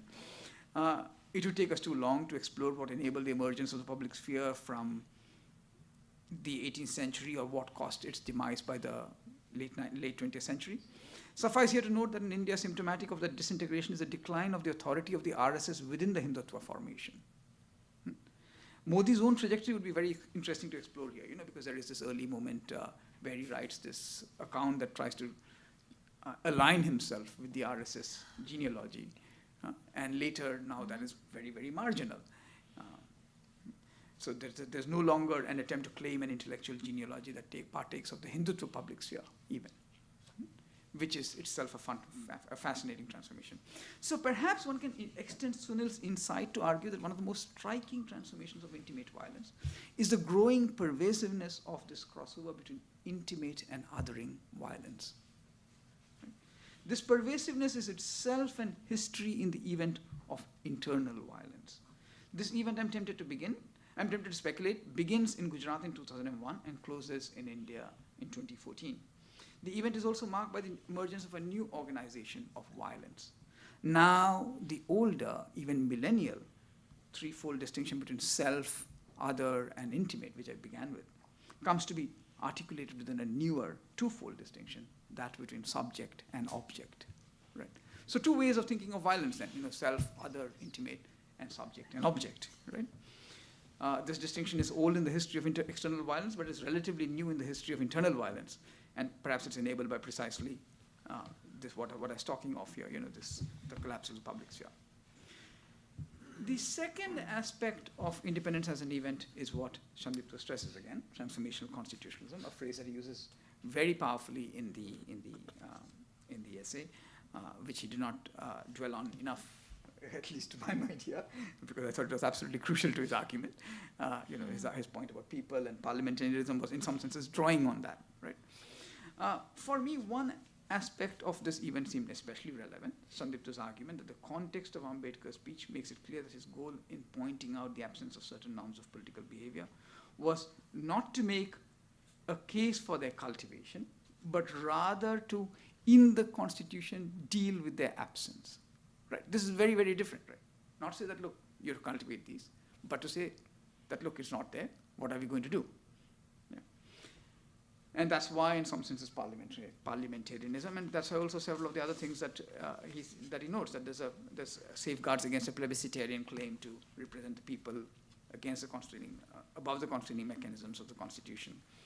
And precisely, again, because constitutional morality could not be taken for granted, it was necessary to continue the repressive powers of the state. And, obviously you can see resonances here with Hindu nationalism, which is both, shall we say, restrained by and enabled by this transformational constitutionalism. Since we are running out of time, I shall quickly move to the third this thing, which is Anu's remark. And my third remark really is about, as usual, remarkably generative and thought-provoking, and I found myself agreeing with so much that I want to add something to that I hope rhymes with what she's saying. She reminds us of an dimension of the event, especially of the event of independence, which is crucial and that I would call its futurity. Right? In a sense, I think Alf also refers to this when he cited Nehru at the beginning, when he said that, look, freedom. Right? Now, the interesting thing about freedom as a concept is freedom is not the same as freedoms. Right? Freedom is precisely that which exceeds every concrete freedoms, all concrete freedoms. Right? So there's a kind of way in which freedom is a futurity, which freedoms, shall we say, are in various ways both realizing and falling short of. And in a way, what's interesting about Ambedkar, what's interesting about both Sandipto's and Anu's paper is that this futurity is also being thought in a particular way. Freedom is being translated not into social equality. Yeah? That's it. You begin with this abstract concept of freedom, but you are also translating this abstract concept of freedom into another abstract concept, social equality. The absence of social equality, Ambedkar is deeply concerned with, as everybody noted in their essays. Actually, there was the same quote in 3 essays.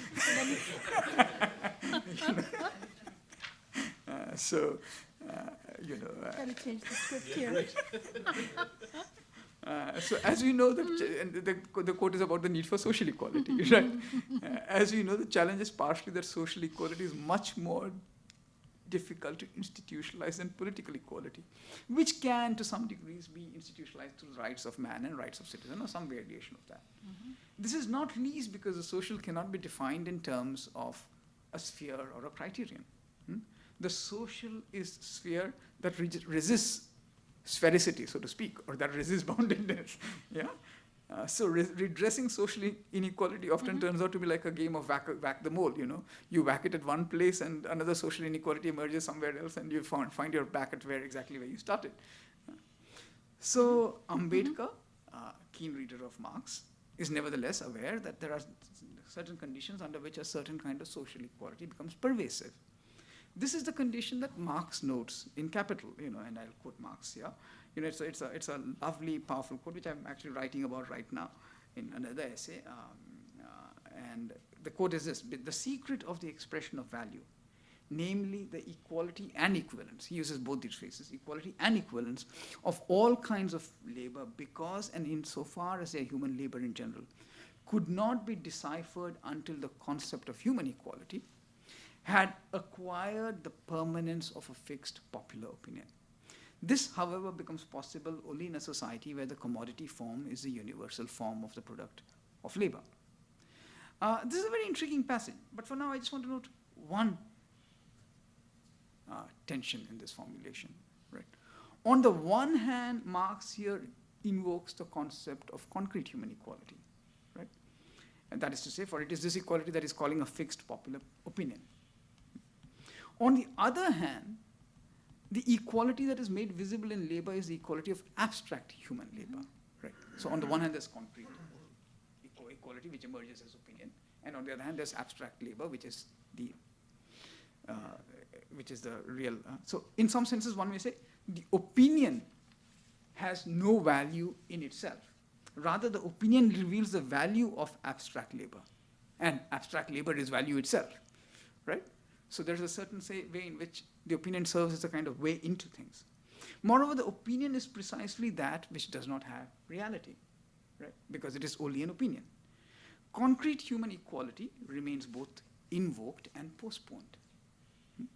This happens elsewhere too in his writings, as we know, for example, the Critique of the Gotha program, which postpones concrete equality to a communist future, and that says that, insists that even in the moment of transition, bourgeois equality will have to continue.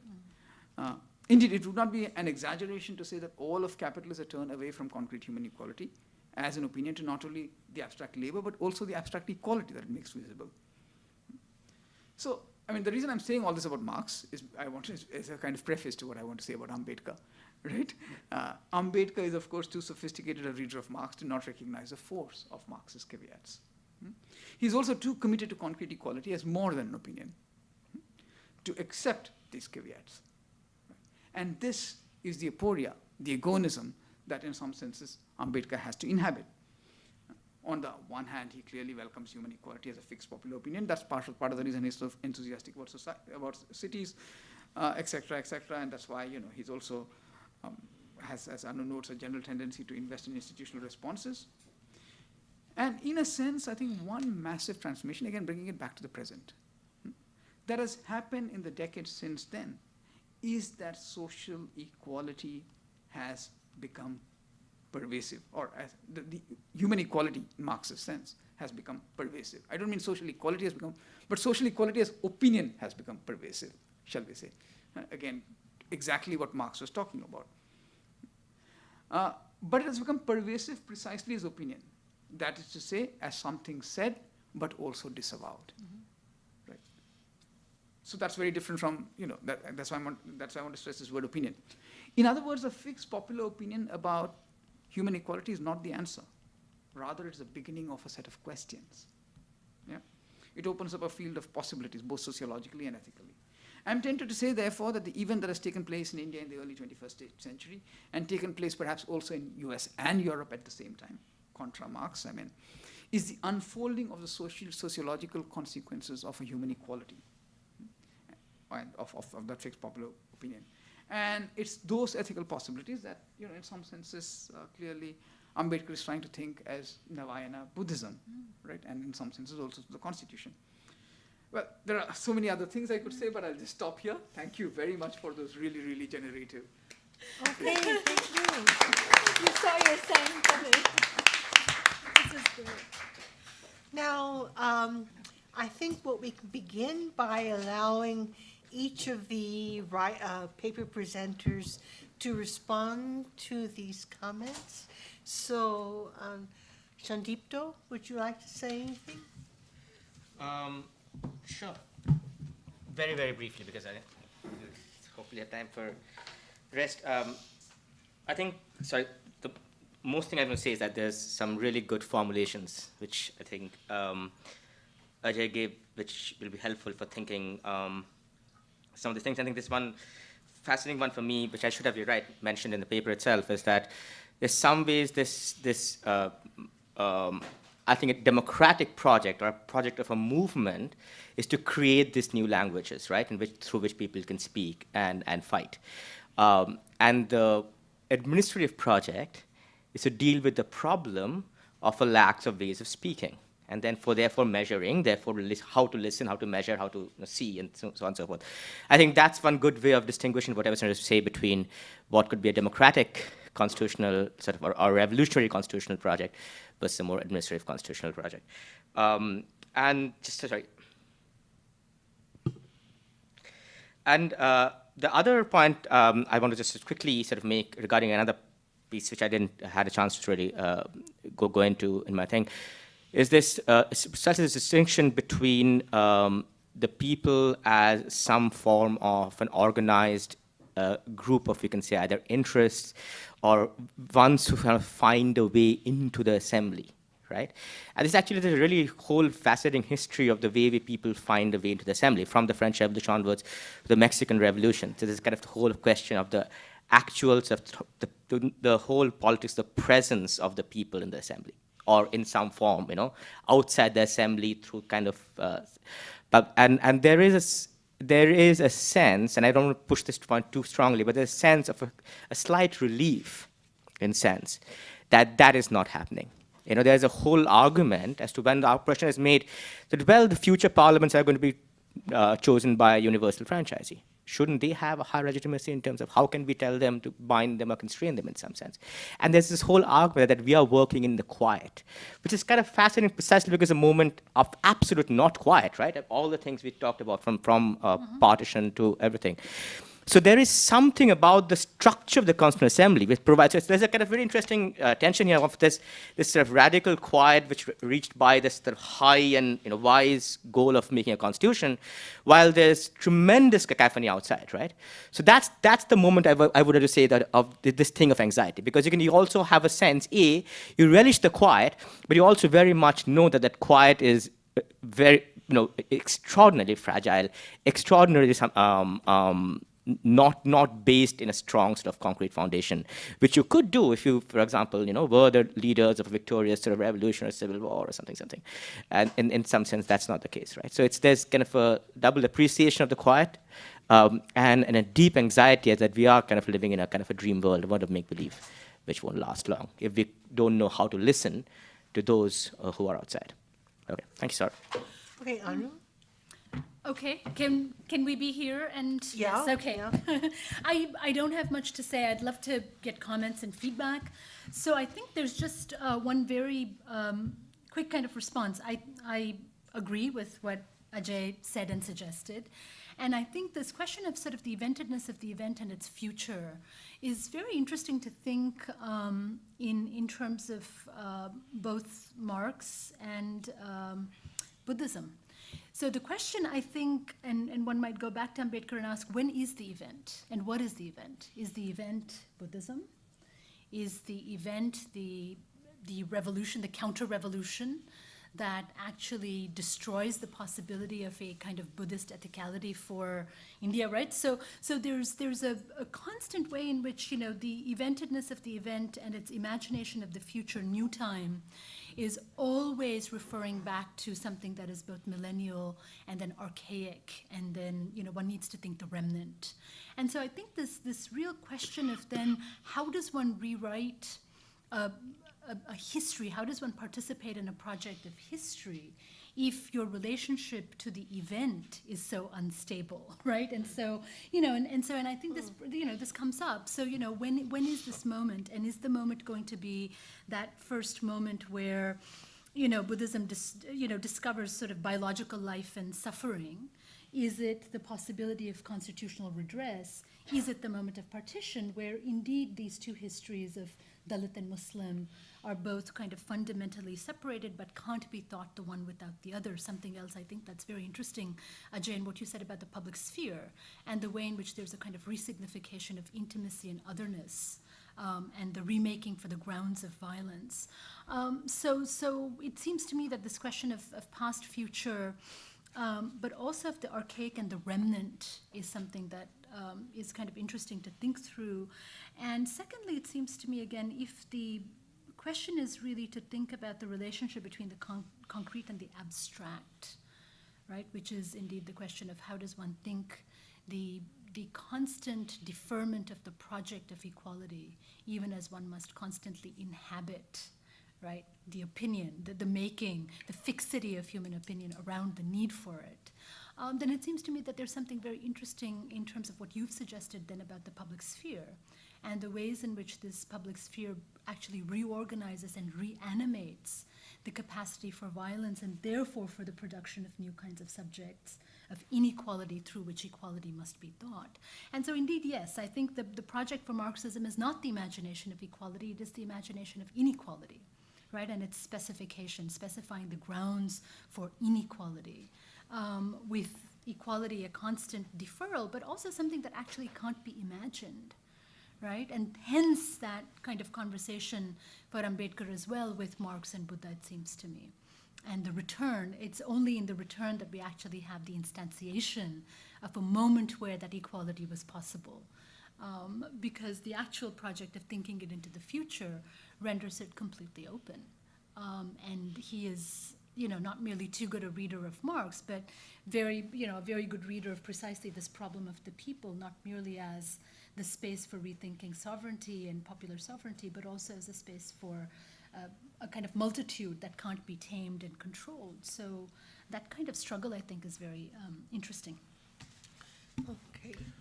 I don't think I have much to add other than to thank Ajay for his comments, but I would like, I think we should bring in other people rather than Okay. I think we all spoke too long anyways. Okay, so the floor is open. Yes? Yeah, a couple of, one is, where is sovereignty?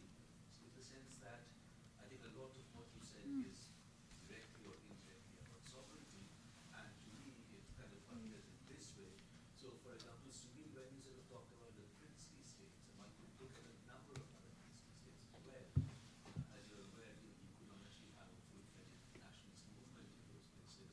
Many of them had a kind of surrogate thing going on, the Prajamata and so on.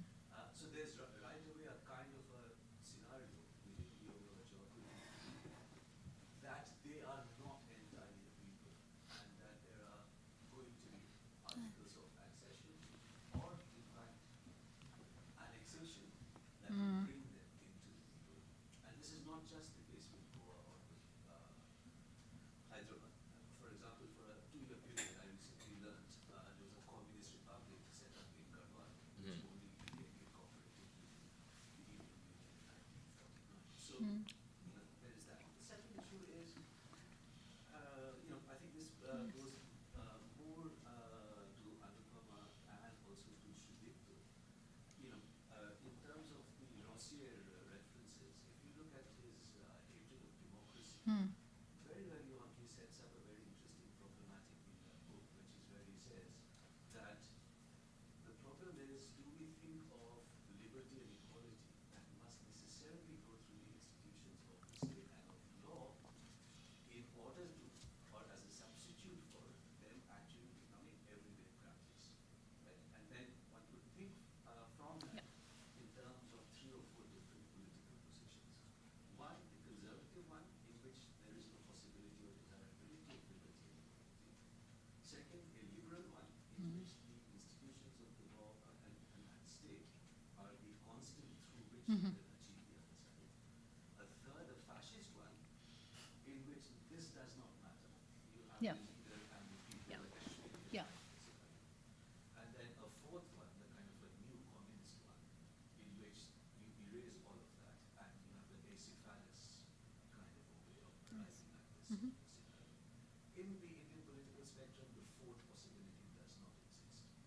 Even if you look at it in terms of Indian communism, or in fact, as one of you just, in fact, Ajay, when pointing out from the water program, says, when you're looking at that transitional phase, which will obviously never come to an end, it is actually, and in fact, Kevin makes an argument there as well about the adoption of the bourgeois state as being a necessary element for the transition to communism in a full-scale kind of way. You have an interesting set of political positions that hit exactly on that very small question, or very large question, of how do you go beyond the institutions of the law and the state in order to develop this. I just want to close my comment by pointing to something I use for teaching.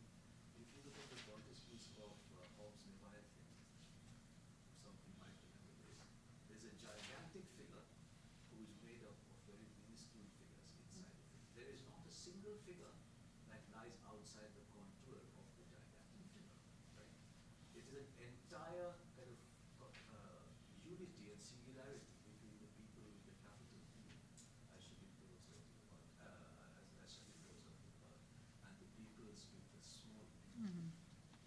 Politics that wants to erase that difference between the people with the big P and the people with the small p is the politics effectively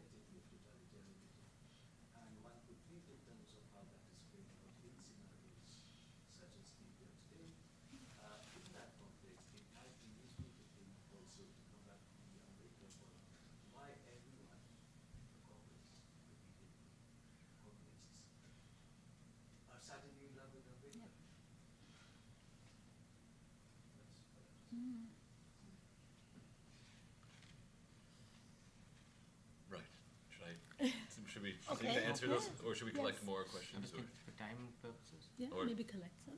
Yeah. However, What'd you say, Alf? I said that we can take some questions back to back, I think. Okay, so you're next? No, I'm not next. well, why don't we answer this one while people gather their Okay. thoughts? Just to say very briefly about sovereignty, I mean, this is the sort of central, concern of my project, and I mean, in particular with the princely states, I mean, I think this has been completely overlooked and de-emphasized with our emphasis on Hindu-Muslim. I mean, during the interwar period, all the way up to the cabinet mission, I mean, the price of Indian unity is princely sovereignty, right? And in the opening statement of the Constituent Assembly, Nehru says India can be nothing but a republic, right? So there is this sort of fundamental antagonism, and this is why the Congress rejects federation outright. And so there is this sort of continued sort of legal constitutional recognition of princely sovereignty all the way up until 1952-3, when the sort of Part A, B, and C parts of the Indian Union are all merged under a single constitutional regime. But at the same time, the first half of 1947, Nehru's, the premise of him, he's willing to accept partition from February. And he says, but the basis we have one partition, not many. Any state that declares independence or seeks to separate will be an enemy and will be treated as such and will be at war with Indian Union, right? And so what you see, not just in Hyderabad, but in Kashmir, in Junagadh, and elsewhere, in these sort of states that seek to sort of their independence, is this sort of mobilization of the people contra princely sovereignty. And so there is this sort of way in which the sort of mobilizational architecture is sought to be linked to a Republican one in pretty new and interesting ways. And it's quite remarkable. It does get dissolved quite quickly, this sort of structure that's, since at least 1857, has been remarkably durable. So I think it is a sort of one of the this transformation is sort of underemphasized in many ways. I don't know if you wanted to. Well, I have a question for you, actually. You were talking about sovereignty in terms of the sovereignty of the native states, but what would be the sovereignty of the Indian nation under the conditions that you describe, where violence is part of the event of freedom? How does this new nation, let's say in the first 10 years, stake out its sovereignty under these circumstances? Vis-a-vis the princely states. No, vis-a-vis the rest of the population. We're talking about, okay, there are two senses of sovereignty. There's the sovereignty of one state versus another state. There's also the sovereignty of the state, which is the nature of legitimacy of the state, which people will have some kind of faith in, even though it doesn't operate the way it should, according to its promise all the time. Right. Well, I think, questions of sovereignty are largely over by, I think, the early 1950s. I think everything, the Muslim nationality question has been solved or resolved, and they've now been returned to a sort of religious minority deserving of special protection. And all other sort of regional identities are become sort of federal, sort of managed through the federal process, right? So I think maybe perhaps in the Northeast, there are questions, lingering questions about sovereignty, but I think. But it's also a new moment of a kind of internationalism, if you will. Right, So of I thought your course, question yeah. was also sort of, where is the UN or the moment of Bandung? And so, in a sense, coming right back to this question of the eventedness of the event, right? So when then does decolonization end, right? So there's a kind of political history, and then there's a kind of history of ideas. And that too is an important question, and I thought maybe you were asking that too. Right, and how the people fit into the international is also, but there's also- serious tensions there as well. Right. And, Nehru is I'm writing about Nehru at the moment is sort of, very troubled by this question, whether it's vis-a-vis the Commonwealth or Absolutely. the Third World and Bandung and the UN as Yes. well. He's sort of willing to try all of them, but this sort of tension, but also sort of necessity of Republican sovereignty vis-a-vis sort of international institutions. And international law, the sort of liberal world of international law, is riven with tensions, but also seemingly necessary at this sort of point. So there is this sort of fear of the masses, and this is sort of Dipesh Chakrabarti makes it, but also this sort of faith in them as well, and that these two sort of go hand in hand in some ways, right? There's a way in which they're sought to be channeled and subsumed and sublimated, but also sort of disavowed in some ways, right? I'm not sure if I'm answering your question directly, but I think I see your point. I think I see your approach to it. I was thinking of something somewhat different, but this fits with what we were talking about earlier. Okay, Alf? Yeah, I have a question that's perhaps primarily directed to Sunil, but I think it also speaks to elements of what both Arnold and Sandipto have to say.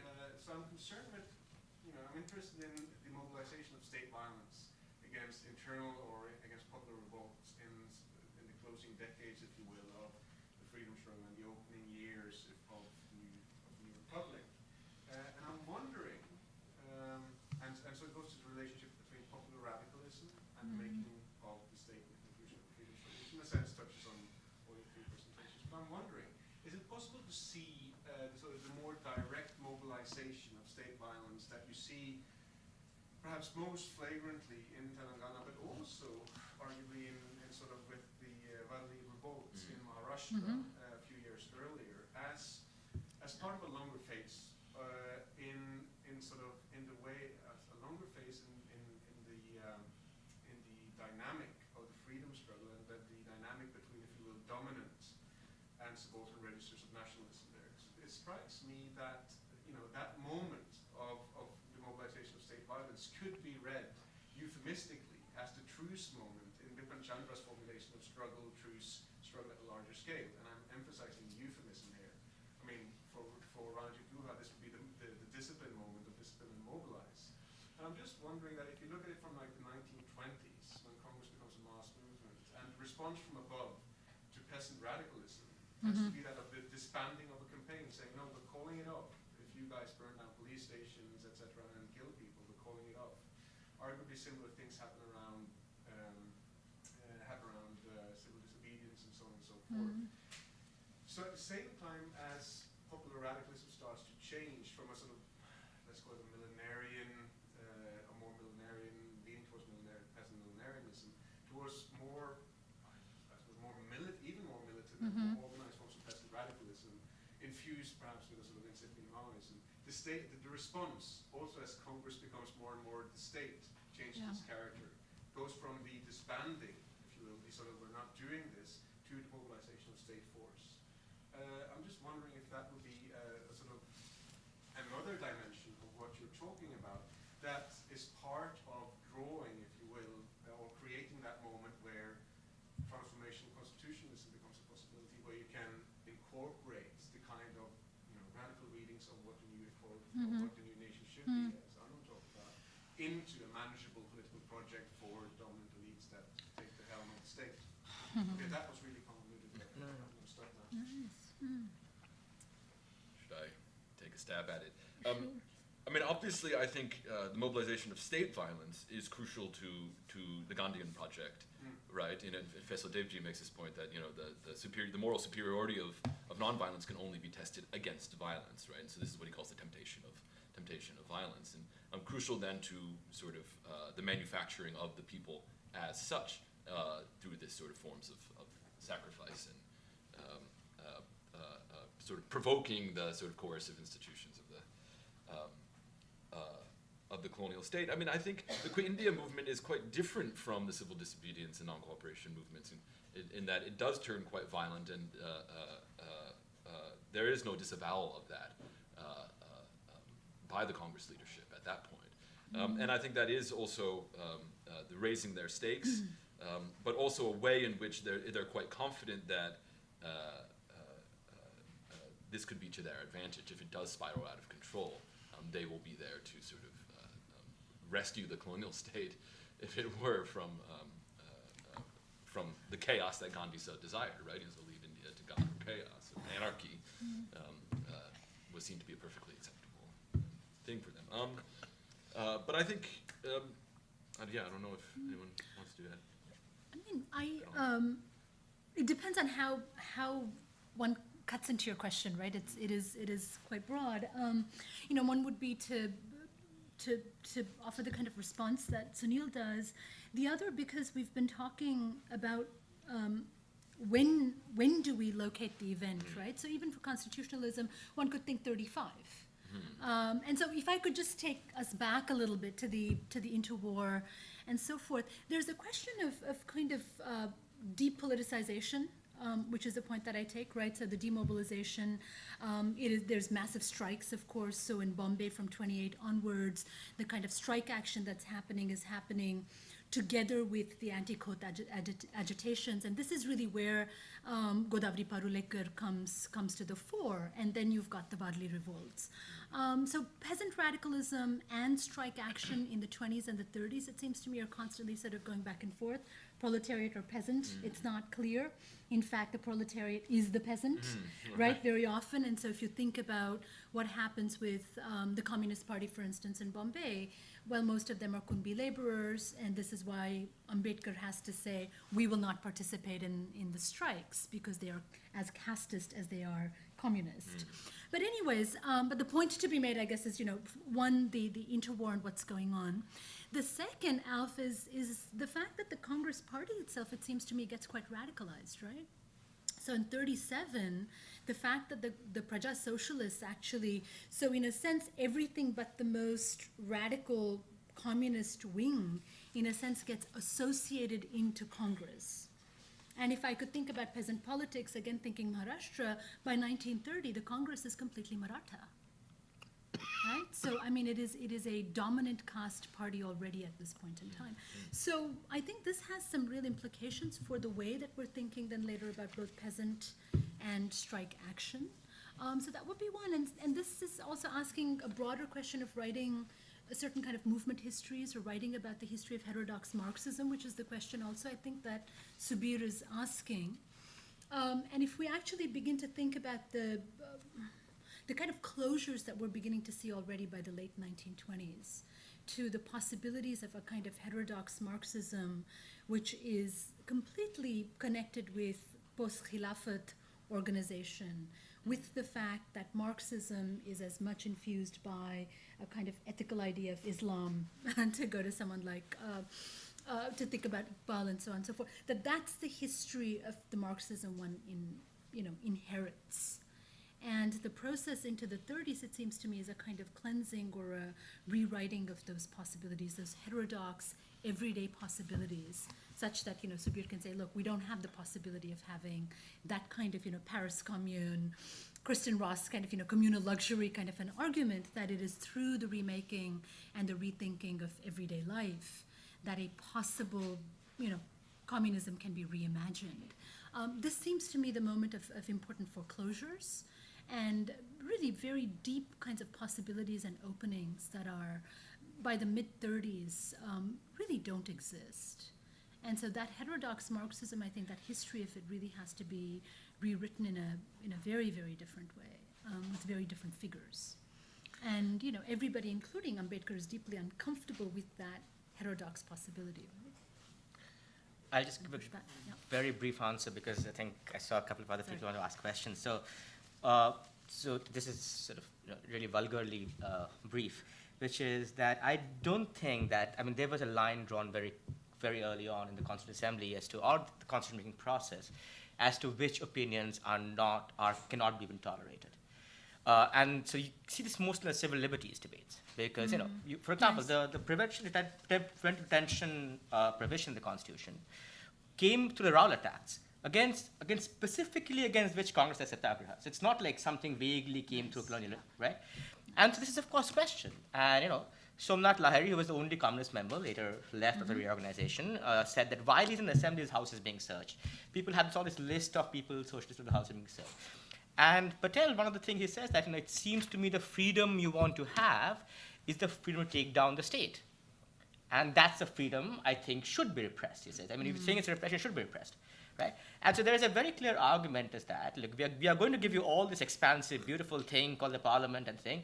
If you don't use it, it will come down on you really, really hard, right? And so that there's a very clear, and so the other thing to remember on the people outside question is the only major political group not in the assembly were the socialists, right? So because the Congress socialists left and then the JP wanted to come back in, they were allowed in. And so the only major group, actually, and remember, these are not small groups because they are the second biggest electoral winners in the first election in the 50s. So you can think right away. They have a pretty big social base, but they're not there. So certain kinds of arguments, and they talk about socialism, talk about Red Revolution, remember Soviet Union, of course, and China next door. So there's a whole thing about that's something that is absolutely not okay. Everything else we can still have a chat about, but this is not okay. And if that happens, we'll retain the police. And so, the administration and police always goes hand in hand, no? Like this, not. So you need that as well. Yeah. Sorry. Police consent coercion. Yeah. Okay. Who are some of the, would you raise your hand? You saw some people? Yeah, I think Agenda and someone else as well. Okay, yeah. This is not really a question, it's more a comment. I was sort of struck listening to Sandipto and Anu about the sort of parallels in the use of comparative methodology by both constitutionalism and anti-caste thought. So for both, there's a need to think comparatively in order to be able to draw certain kinds of commensurations, but then also to recognize the limits of those commensurations, right? So caste and class, caste and race, when it comes to anti-caste thought. And then when you were talking about, this sort of technical exercise of fishing for tactics everywhere, right? And coming back to sort of to constitute a machinery of government, right? So this sort of comparative method comes out really clearly in both. And the other way that the comparison seems to work is in how one understands the relationship between the social and the political. So when it comes to constitutionalism, the real fear is of the social in excess of the political. Right? So the sort of political machinery has to somehow figure out a way to encompass, right, the excesses of the social. Right?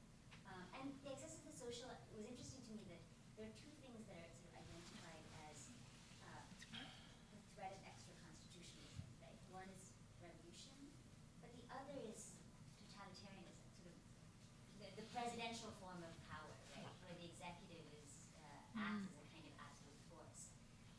So both of these are seen as sort of, I'm not sure if the second is the social, but there's a sort of excess of constitutionalism that has to be reined in, right?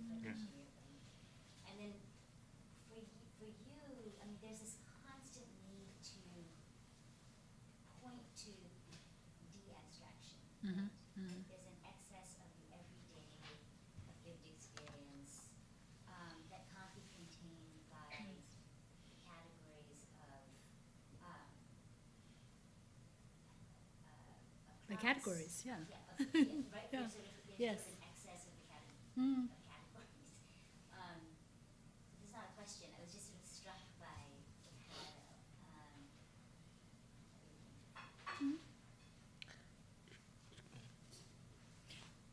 Can I? Sorry. Yeah. It's just something just reminded me quickly because I mean, there's this point I was making about when the comparative thing or the way that they went around looking at different constitutions, looking for strategies. They go talk to which works, doesn't work, and so forth. Remind me of there's two different. So there's there's histories of the French Revolution and the two this of the. I don't want to overdo this whole idle type revolution administration thing, but just because time's short. There is the French and both the French and the October Revolution. So Union. You see these moments, right? When the revolutionary moment is not some people sitting in a room calmly figuring out things. The French Revolution is example after example in the Constituent Assembly. People entering, often some of the cities or one of the districts will send representatives who will come and give speeches and shout at the members and sort of force them to do. And same in the October Revolution. It's really amazing. Once when the Soviets are telling people you should wait a little bit, provisional government, and then one of the workers sort of holds him by the collar and says, take power when it's offered to you, right? And so there's this kind of pushing about don't try to think to, there's a kind of the force of the popular movement of which you're part of, the moment is part of, sort of pushes you towards sort of these resolutions of, and bringing up new ways of creating this new social and political order. Precisely opposed to this form, where you sort of, you study well, you're good students, and you're exceptional students, actually, these guys, some of them. And you really take your time figuring out all the, the nitty-gritties. And so that's what I was trying to say, of this administrative, so that's the comparative thing for me is important precisely because I think in a real revolution, the more the revolution the moment becomes, less do you have that scope of doing that. Saying like, how can we build this thing which is, and let's learn from experience kind of thing. There's no experience to learn from. There's this, there's a kind of a groundswell which pushes you towards the thing. I mean, this is maybe a bit too theological, but I mean, just to give a sense of the comparison. Yeah. Yes, and I'll talk to you later. Ajanta. But yeah, there was. Yeah.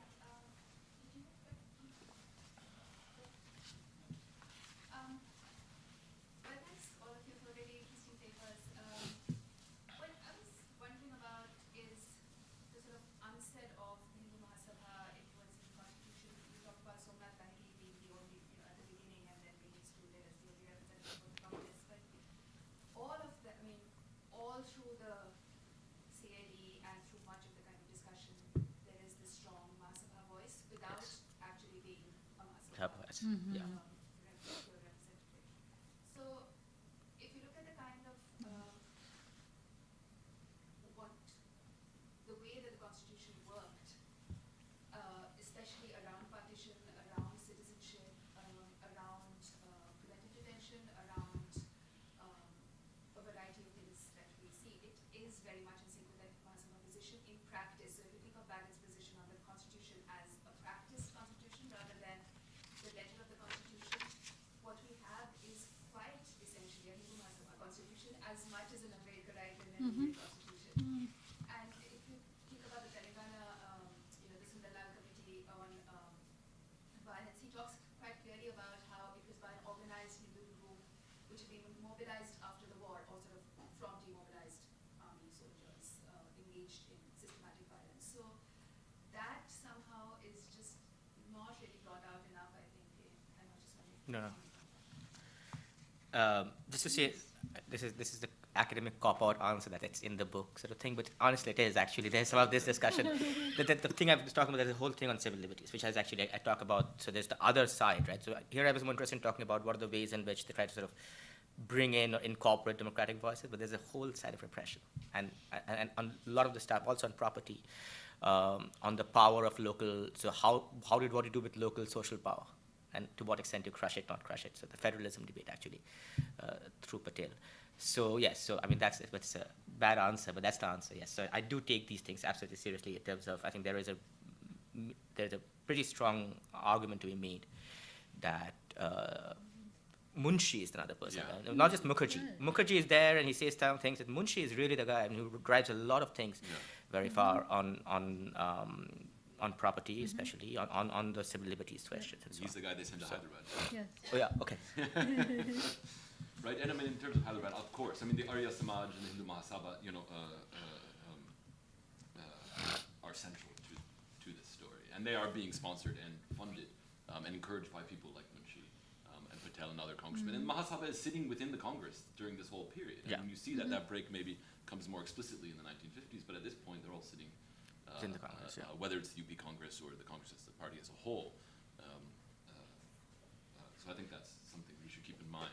So can I just ask a follow-up question? Sorry, so then what does that tell us about inventiveness? When you have inventiveness starting in the 19th century in terms of municipal identity being formed, and now finding expression in different forms of takeover, then where do you sort of draw the line between the constitutional event and what came before and after, over a century before and after? If I can add to that a bit, so what's Yes. I was just, Yes. Also, I think that there is an answer in all of this to the point you were making about the quiet space, right? Because in the Russian and the French Revolution, the antagonism is there, and it is dealt with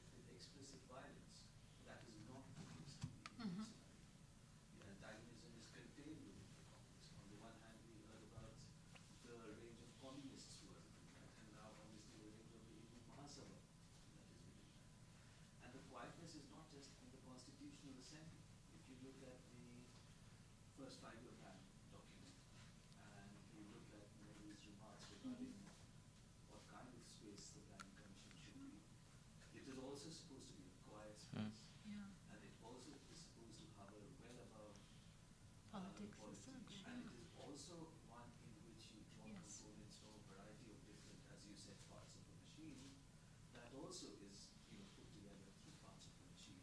So it is something which is specific about places such as India, which both have to refer back to revolutionary moments which they have not themselves experienced in order to derive out of them a constitution, as well as other constitutional moments broadly conceived, which are not just about the constitution, but constitution with perhaps the very real sense of the settlement of power, temporary as it is.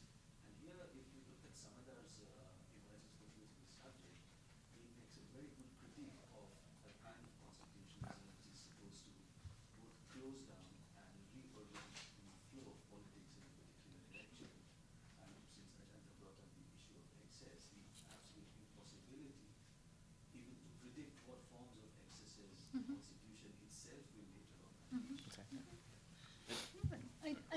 And I think in a sense the Hindu Mahasabha question, and I think Ajay is right to say that it's deeply connected to the question of partition and how we're to understand that, right? And so it is a compact. Let's not even call it a constitution at this point in time. If this is a political compromise or a compact, then it is indeed the question of the religious or the spiritual and the question of the economy that are bracketed or are managed through this political process, somewhat successful for 10 to 15 years thereafter.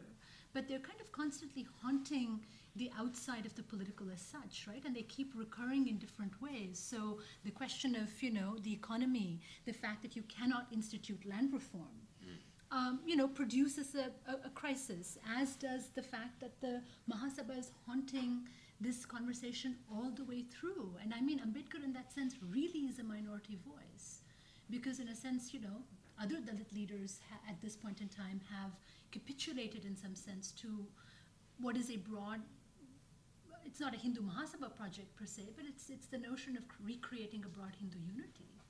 And certainly his own participation in the Hindu Code Bill then becomes extremely fraught, right? How do you disaggregate the kind of transformation he wants to bring about through Hindu law, while also, challenging the ways in which the Mahasabha project of creating Hindu unity at this moment of partition has been somewhat successful, including and especially with, it seems to me, Dalit leaders. So it is really a very fraught moment, and I think you're right to say that this is a kind of subterranean political history that's haunting the moment of constitution making, if that's what I'm hearing you saying. Could I just add on to that? A question about the Mahasabha. I mean, in 2014, this is a question I think we were all asking. It's like, okay, is this actually what India was the whole time? Is this sort of majoritarianism actually built in from the beginning in certain ways? And there was a whole sort of overt silencing about this. Patel's demands that Muslims actually just shut up. And if they want to talk, then they go to Pakistan, right? He does say that. You can't ride two horses at once. Even Maulana Azad saying actually Muslims should not be a political category anymore. After 1947, we need to go back to being a religious category, right? And this is a sort of, in some ways, we can question whether this majoritarianism is there, essential to the democratic project right from the outset. So yes, I think that's a crucial element. I was actually struck by your comment, what was Patel's, the ultimate paramountcy of popular image. Right, yeah.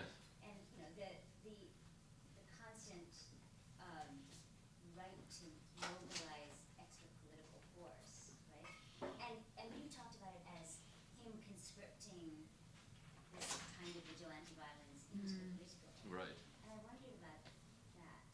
I mean, is it to sort of rename it as the political, or is it to say, or is it necessary to keep it outside in a sense? That's what makes it legitimate. It's supposed to be this kind of anarchic expression, right, of the popular. Right, but he's seeking to sort of then internalize that and consolidate it in some way, or to close it up, right? That's the sort of eventful nature of it. It's sort of over now. It's this sort of, burst of expression of this, and now, we can sort of institutionalize that, right? What comes after the event. think by calling it a revolution, this is sort of naming it as political and as sort of foundational as such, right? And that's what I think that's the general point. And I was going to, and he wasn't necessarily discouraging of these mobilizations elsewhere or at other times. Patel, and this is why I call him a sort of Maoist in some ways. You see state power, then actually unleash the people rather than seek to temper them. But it's only of a certain type. Yeah, of course. Right? And again, this could point back to the sort of majoritarian aspect of. It's also a question of sort of, what are the consequences of exacerbating agonism within the domain of the social, Right. as opposed to exacerbating antagonism within the space of politics as such, right? Right. And that constant back and forth is precisely, it seems to me, what you're talking about. Alf? Okay, so I have a broad sweeping Barrington Moore question for all three of you. Oh, I love to. And it's not a sort of origins question, it's actually a question derived from the other interest in justice, where he speaks about historically suppressed opportunities. And the case that he speaks to there is, of course, the German Revolution and its quelling, and the notion that there are, in sort of process of modernization, there are these historically suppressed opportunities where things could have gone very differently and could have become something very different. And so I guess the question is, does it make sense to speak of historically suppressed opportunities in the making of what became India's post-colonial democracy? Or is there a cutoff moment when it doesn't make sense anymore, when things were foreclosed and what the nation would become was in a sense set, or at least there was such a strong path dependency that it doesn't make sense anymore to even think along those lines. So yeah, hopelessly broad, vague, and sweeping, but. Sandipto, did you want to say something? Sure, it requires long sweeping answers, which we don't have time for, but I will just notion to one, I think, absolutely it's open, I think, and a lot of the sort of, the action is in the ability of the left parties to mobilize. On what terms, how? I think a lot of this happens between 35 and 60. And because if you look at this constitutional structure, there is space here, if you're creating a powerful administrative body, if you're letting open some form of participatory inclusion in there, it's not a lot, but so it's not everything. It won't be a revolution, but a lot there to play with, right? And there's a lot of scope there, which is something I think my answer to the earlier question also, this is why I don't think the Mahasabha is that important in the constitution, is because they are not the main threat to Congress. And Congress knows that. Gandhi knows that. Everybody knows that. The main threat to Congress on the left, which is my hypothesis as to why Gandhi chooses Nehru and not Patel. You have to cover your left flank, the right flank, right? And so there is a set of, counterfactuals in which a different sort of organizational strategy, perhaps more if in terms of Nehru breaking out with the left and organizing like something different kind of a left organization, which comes about, one a bit more looking at the peasantry rather than the workers. I mean, this is of course in the realm of complete speculation, but a lot was there in the terms of ability for a strong oppositional force, coherent oppositional force, representative oppositional force, which can have sort of layers, which can speak all the way down the body of the state, on the left, and party of the left in the traditional sense of parties, and which never really appears. And that's I would say that was the path in which within even the present constitutional structure, a different path could have gone there. He wanted to hear this, that. Really? I had no idea, but this is in the realm of pure speculation there now, so there we go. But yeah, I mean, of course, there's foreclosures as well as openings. Absolutely. I think that's what I'll say. I mean, I think we also, I think the power and force of the left, I think, can be exaggerated, and I think a lot of academics like to look back and see like, oh yeah, these are the guys we really like, but actually in some ways they weren't as, they had not as much potential as perhaps we like to ascribe to them. And I think that points to a sort of wider question, and this is why the question I wanted to ask you, Anu, of why Marx, in some ways, the categories of class or even interest as such are not as essential to democracy in India as we make them out to be. And that's been one of the, I think, analytical sort of problems, is why, Nehru, Ambedkar, all these other guys thought, okay, eventually we can get to a point where we can have a democratic system based around representation of interests. But we're not there yet, and I don't think India has gotten to that point. Maybe with Charan Singh and so on and so forth. But even that was a sort of, contingent sort of, maybe in the 1970s, Mrs. Gandhi, the sort of, the idea of class interests and that sort of thing.